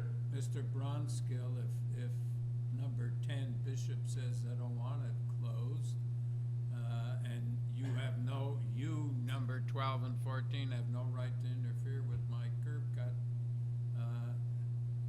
is that possible that they could oppose it? They could, sir. As I understand it, the way Transportation Services has framed the condition is we have to make the request. So it's not that if the request is refused, that we wouldn't get a building permit.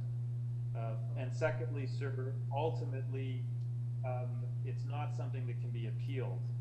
And so if Transportation Services in the city ultimately want this, frankly, it's something they can do. And then if 10 Bishop in the future wants to achieve a parking space on their property, they could then make the request of the city to have a required curb cut. Okay. All right. So let us go to Corinne Barr.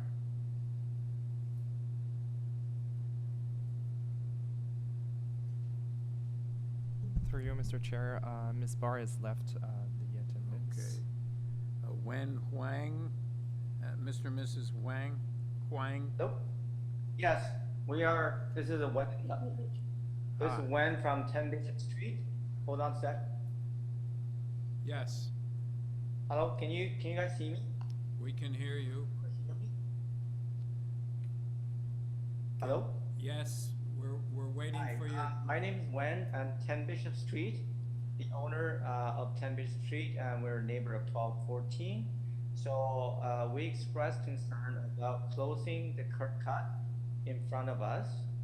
I think, first of all, this is at the beginning, the proposal to close the curb cut was not, consulted with us at all, was put on the proposal.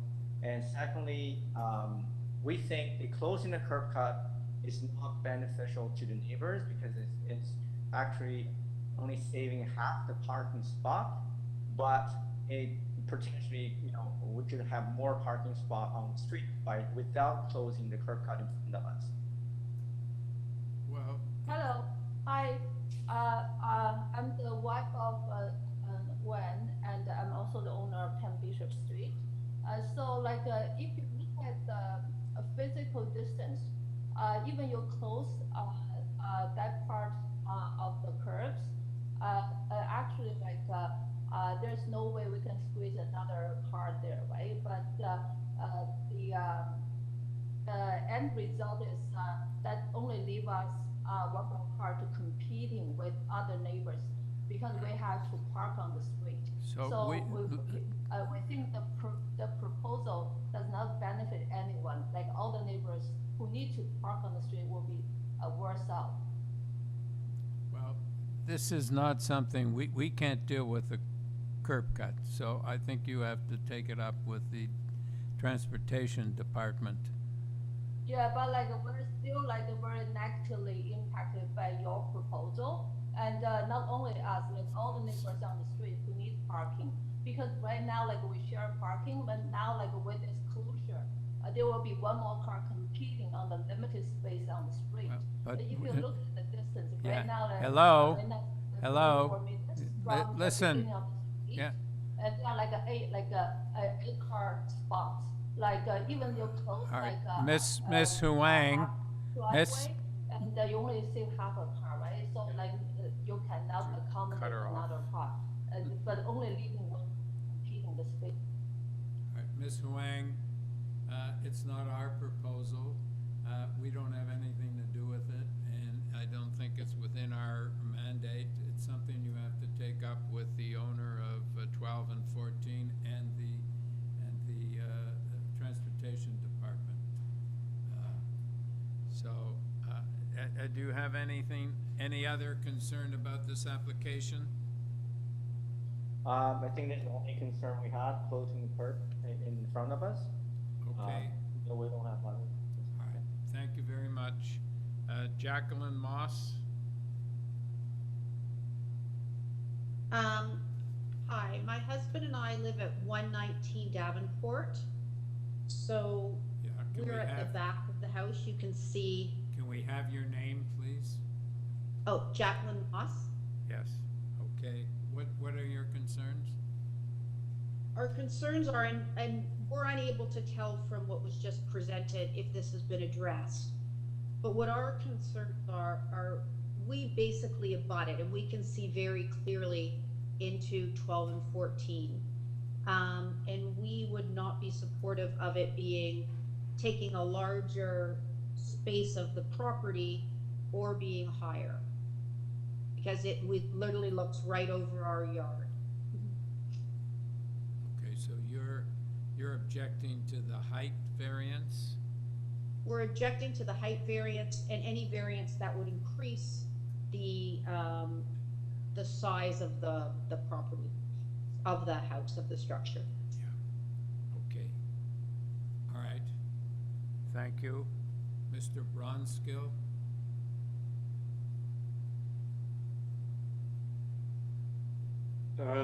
Thank you, sir.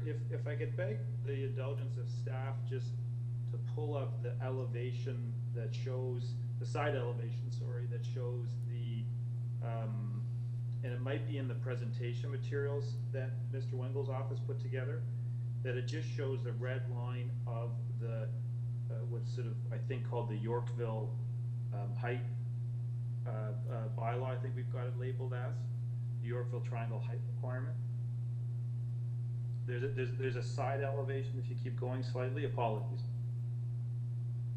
I just think it's important so everyone can understand. So there's sort of that dashed red line in terms of the Yorkville triangle height requirement, and we're now through the discussions largely actually meeting that. There's been some reductions in the overall massing that ensure that this is being met. The height to the top of the roof is a 10-meter height permission in the bylaw. This is now actually 9.99 meters, so slightly under it. So that's actually not a variance.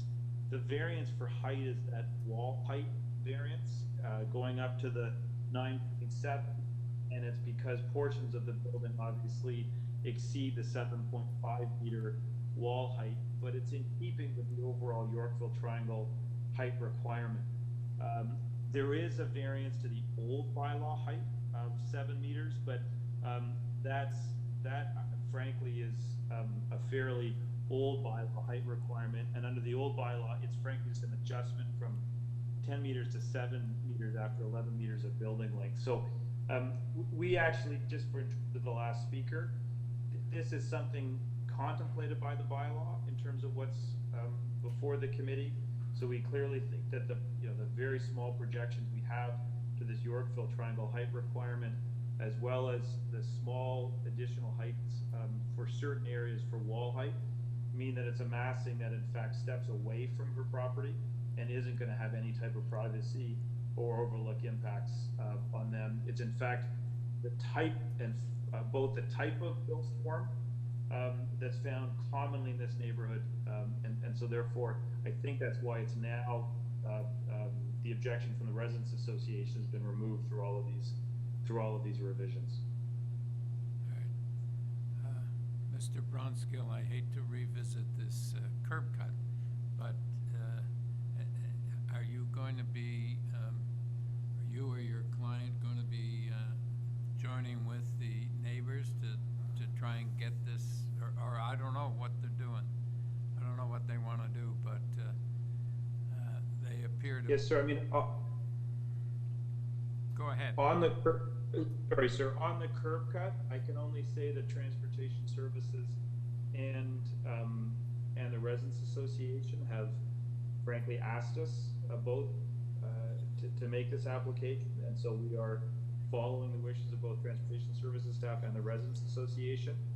From the site plan, again, it's a curb cut for them that does not go to a legal parking space. And I think that's why Transportation Services, through this application, is asking us to clean that up. We will be slightly expanding the curb cut for 12 to 14 Bishop by about 0.3 of a meter to ensure that a car for this site can legally access the parking space that's being shown here, and again, for which no variances are required. So I don't think it relates to the variances. It's a condition that we've been asked by Transportation Services to accept. We are accepting of it, and the Residents Association has asked us as well. And so we're gonna follow through, but there just simply isn't a parking space on 10 Bishop that warrants the curb cut. And I think that's why the Transportation Services condition has been requested of us, and that's why we're accepting of it. Okay, so are you asking us to put that on as a condition? Yes, sir, I am. The Transportation Services has asked, and I am, sir, asking for it as part of our negotiations and discussions with the Residents Association. Okay, thank you. Thank you, sir. Do you have any questions? Okay, we have a motion, comments? Yes, Carl? Mr. Chairman, congratulations to all involved. This project has substantially improved, as Mr. Bronskill indicated, to something that most people can support, and that's no mean feat. I remember the original hearing on this, and the amount of opposition was really substantial. So congratulations to all involved. I have no difficulty with the application. I would like to bring forward a motion of approval, subject to the heritage condition, forestry condition number 1. I would like to recommend that the decision be tied to plans, because many of the issues on the plans actually reflect the changes that the neighborhood negotiated. I frankly was not going to include the Transportation Services condition. I don't see its relationship to this application. And until Mr. Bronskill indicated that he has committed to undertake this as a condition, I don't feel comfortable about adding it, but if he's made that commitment and the community would like to see this then I'd be happy to include it. I don't know that it should be a condition of this decision, though. So if it fails, the decision fails. So I would like some advice from the Deputy Secretary Treasurer on how to support Mr. Bronskill's outreach to the community in a way that doesn't hamper this decision. I feel all the other conditions are reasonable and connected. I don't see the connection between this decision by transportation and the decision we're about to make.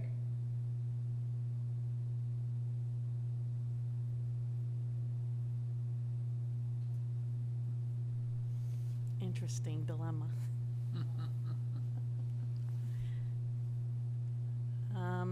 I can only suggest that, Transportation Services has included the requirement in their staff report.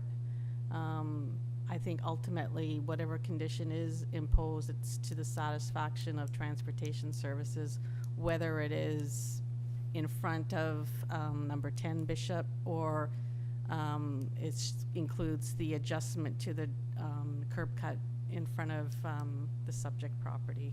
It's ultimately whatever is to the satisfaction of Transportation Services. So then, Mr. Chairman, rather reluctantly, I'd also include the Transportation Services condition. But if Mr. Bronskill comes back to us and says that this whole application is on hold because of this condition, I'm going to feel very badly, because I do not see how this is related to the application. But my motion will include Transportation Services condition. Larry, you second the motion? Yeah, well, I just wanted to add a couple of comments, if I might, Chair. I too have been involved in an application, not this site, but on Bishop, and I can echo Carl's observation that this street attracts a great deal of attention when anyone wants to propose any changes, including the Ratepayers Association. So, the fact that Mr. Bronskill and his client have satisfied most neighbors and the Residents Association, I think, is a tribute to everyone's commitment to work together on this one. So I think that's great. I'm happy to second this one, although just to make matters even more complicated, perhaps, I think what Sabrina's suggestion makes sense. It just seems to me, I'm circling back to Carl's point about, who gets to ask for this. I mean, we heard from number 10 who apparently have different views about what should happen on that curb cut. And I don't think we need to be a condition, but certainly maybe it's a, a comment from us that as part of that discussion with transportation, staff should also have discussions with number 10. Number 10 should participate in that discussion, and we'll let transportation make its final determination. Yeah, I think, Larry, that they're going to contact transportation and raise the issue with them. I don't think it's up to us to sort of be advocates for number 10. No, but I think that this curb cut affects them, and I think, again, I'm only going to assume that when you do something like that, that transportation is going to have a discussion with any affected neighbor, so. Yeah, I would think so. Aaron, did you have a comment? Right, I was going to say that, is it possible or is it too late to word the condition, instead of being specific about the curb cut, but saying subject to satisfaction from transportation, rather than being so verbally describing the curb cut itself? Yeah, I was going to suggest that too. Just, Carl, just amend your application to say it's a condition that the applicant must satisfy the concerns of transportation, rather than talk about the curb cut. Right. That's an excellent suggestion, and I think it's a broader condition. I'd support that as a change, yeah. Okay, are you comfortable with that, Larry? Yeah, I think that will satisfy everyone's concern, yes. Okay, all right. So I'm happy to second that if you like. All right. And Larry, it's Yes, sir. Sylvia's here today, not Sabrina. Oh, beg your pardon. I apologize, Sylvia. That's terrible of me. Okay, you wouldn't know because you didn't see her. Okay, all in favor? All right, the application's passed. Mr. Bronskill, thank you. Number 37, 405 Dundas Street West. The purpose of the application is to alter the existing building by converting the second and third floor residential units to hotel suites and to construct a roof deck. With this application, we have material submitted by the applicant, correspondence from planning, development planning and review, transportation services. Mr. McCatchy? Hi. Hi. Can we have your name and address for the record, please? Robert McCarthy. My office is at 18 Avenue. Okay. So is Mr. Murphy on the line? Yeah, okay. So perhaps you could give us a very brief just idea of what this is about, because there's someone on the line. I don't know whether he's going to speak or not. I don't know whether he's in opposition or just interest, but there is someone else on the line, so we better have an explanation of what this is about. I mean, it's a pretty simple, with the changes with Airbnb, we want to legalize how my client would like to use this building, and we were seeking to change the use of the 4 residential units into hotel use, and the other variances deal with the future rooftop patio we wish to build as expanded amenity space for future hotel guests. Okay. So there's not a lot of new construction on this. The existing building remains the same. It's just a change of use. And then on the rooftop, we're creating patio space on the flat roof, and it's set back quite a bit so that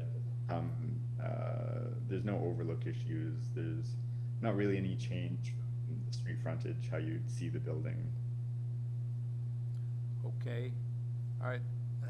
Panel, do you have any questions? Okay. Chair, just to clarify, if I might, so the applicants talked about a rooftop deck, but none of the variances, like it doesn't require a variance, does it? Like there's 3 variances and none of them appear to be related to the rooftop deck. Is that my interpretation correct? Mr. McCatchy? I believe you are correct, yes. Okay. Yes. So rooftop terrace is as of right. Yes. Thank you. Okay. Vaughn Murphy?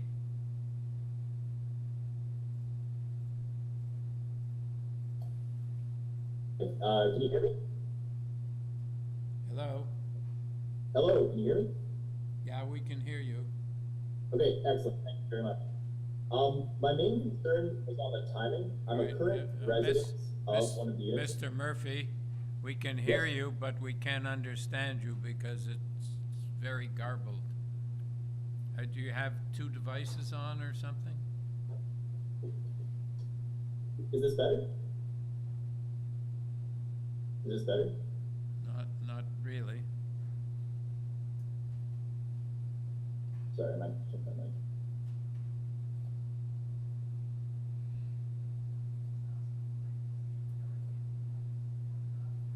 Yeah. If you can speak directly into the microphone, might help. Is this any better? Okay, maybe.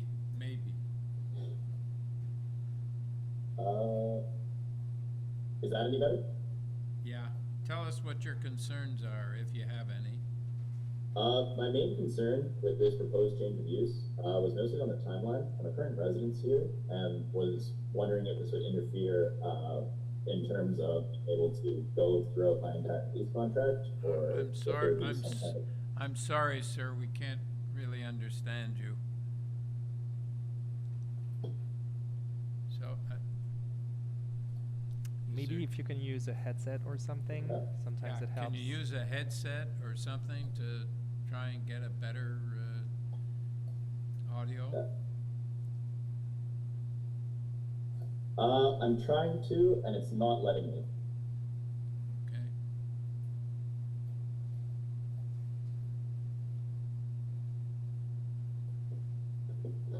Is it any better if I go closer here? It's a little better. A little better? Is it understandable? Yeah, if you speak a little slower too, it might help. Okay, sorry, I'll try my best. My main concern with this proposed change of use was how it would impact current residences, of which I am one. My lease term ends next July, so I was wondering on the timing of this proposed change of use. Well, okay. Is that your concern? My main concern is, how it would impact current residents. Okay, all right, let's go back to Mr. McCatchy. I think I would just have to defer to, I'm sure my client would have to follow all the rules and regulations that protect tenants and lease agreements. Okay, so essentially it's governed by the Landlord and Tenant Act. Yeah. Okay. All right.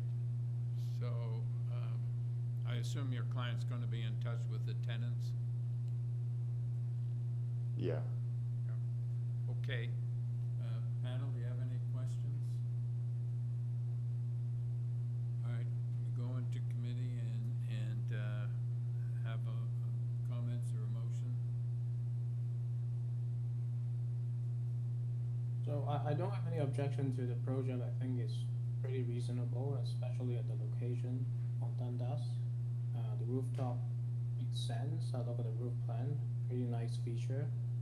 I would like to support this application. Yes, Larry? You're muted. Sorry, Chair, I was just seconding Aaron's motion. Oh, okay. All right. All in favor? Have your approval, sir. Thank you. Aaron made a motion.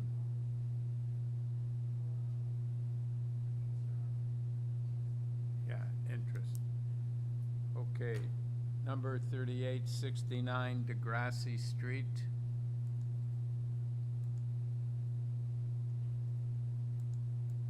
The purpose of this application to alter the existing two-story semi-detached dwelling by constructing a third-story addition and altering the interior of the second floor. With this application, we have material submitted by the applicant. Mr. Van Grohl? Good afternoon, Mr. Chairman. Yes, good afternoon. Can we have your name and address, please? Yes, my name is Elroy Van Grohl. My address is 295 Robinson Street, Oakville. Okay. All right, I don't think, sir, we need a presentation. Yes, Carl? I'd just like a clarification from the applicant, if I could.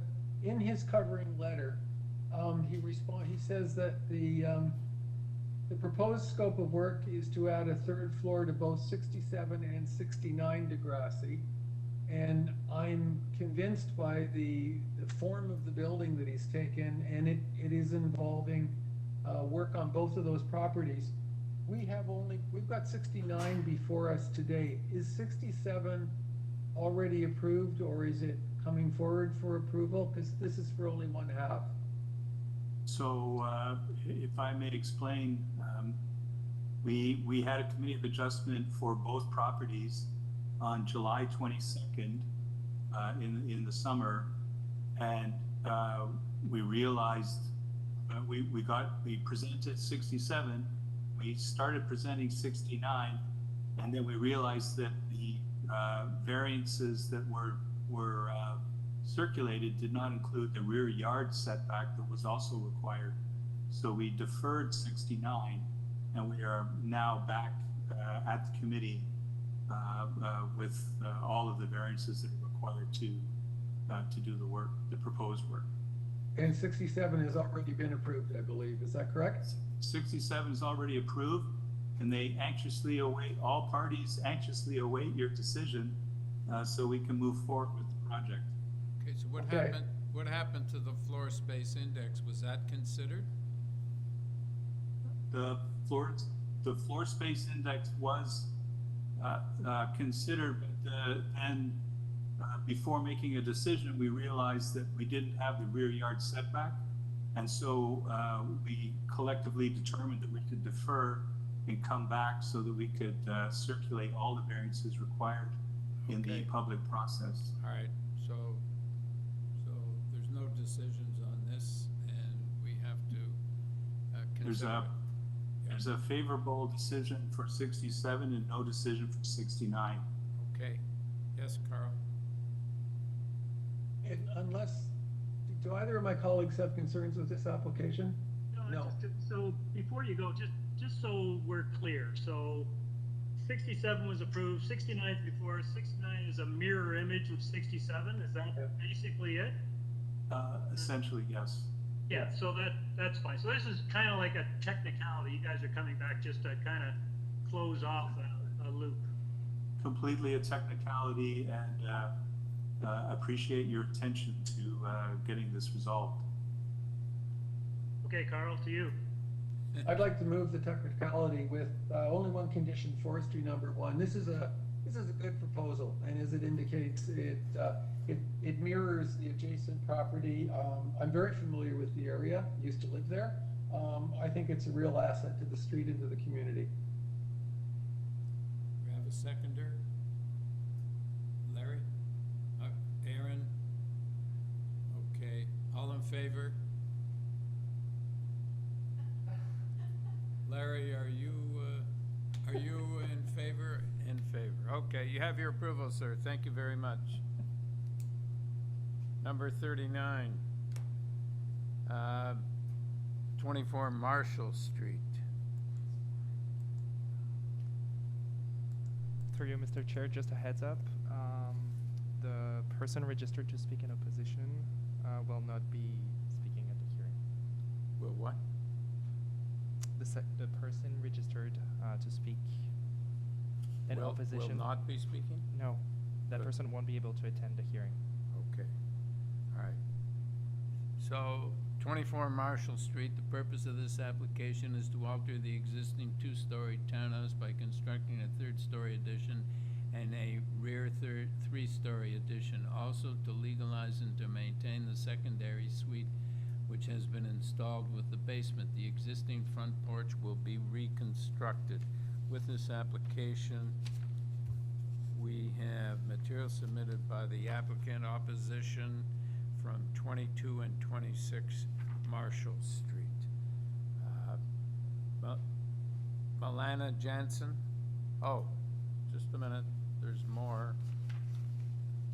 I lost it, Sylvia.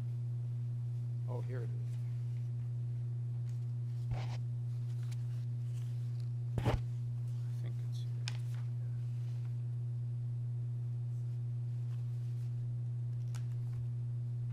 Yeah. And we have supporting material from Milana Jansen, the agent, and several decisions relating to the application.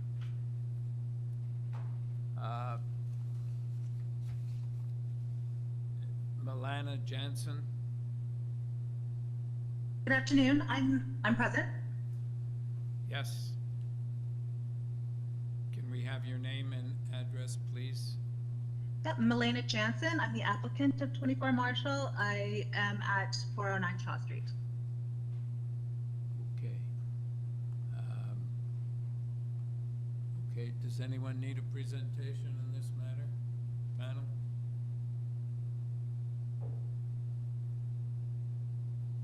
Okay. I don't care. Did you, are the letters, the people who wrote the letters of opposition, are they online speaking today? No, nobody's online, just the applicant. I could speak to that briefly.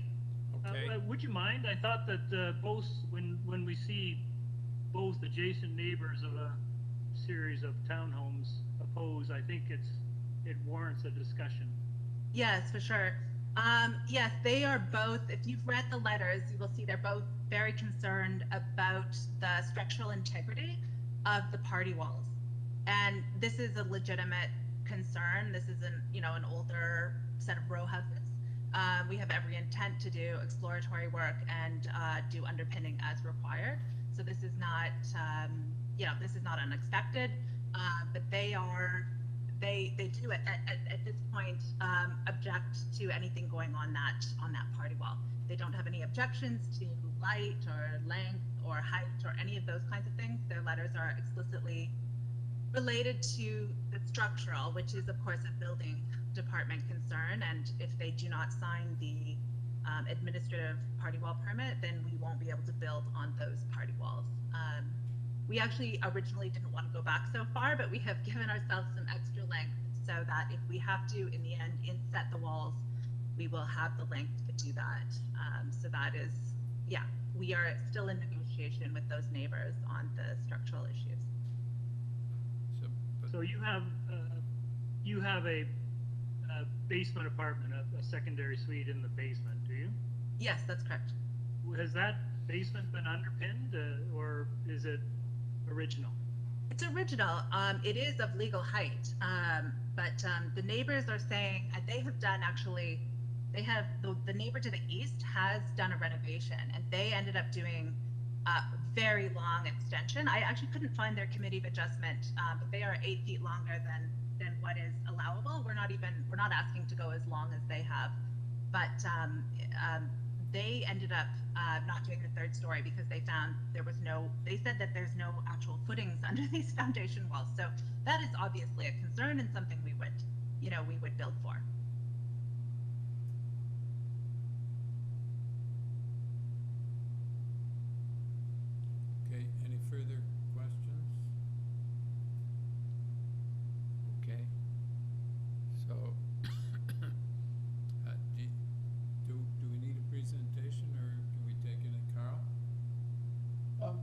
made a presentation, but perhaps I should comment.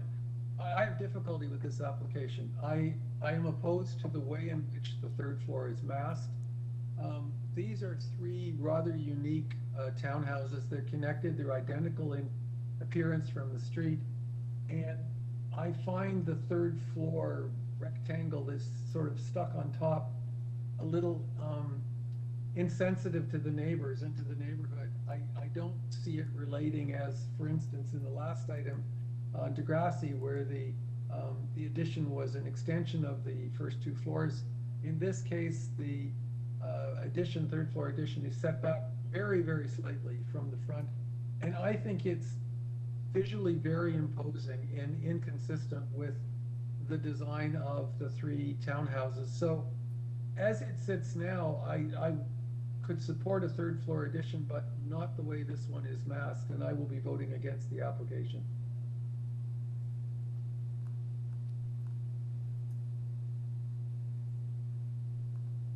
Okay, Aaron? Yeah, I do agree with Cal.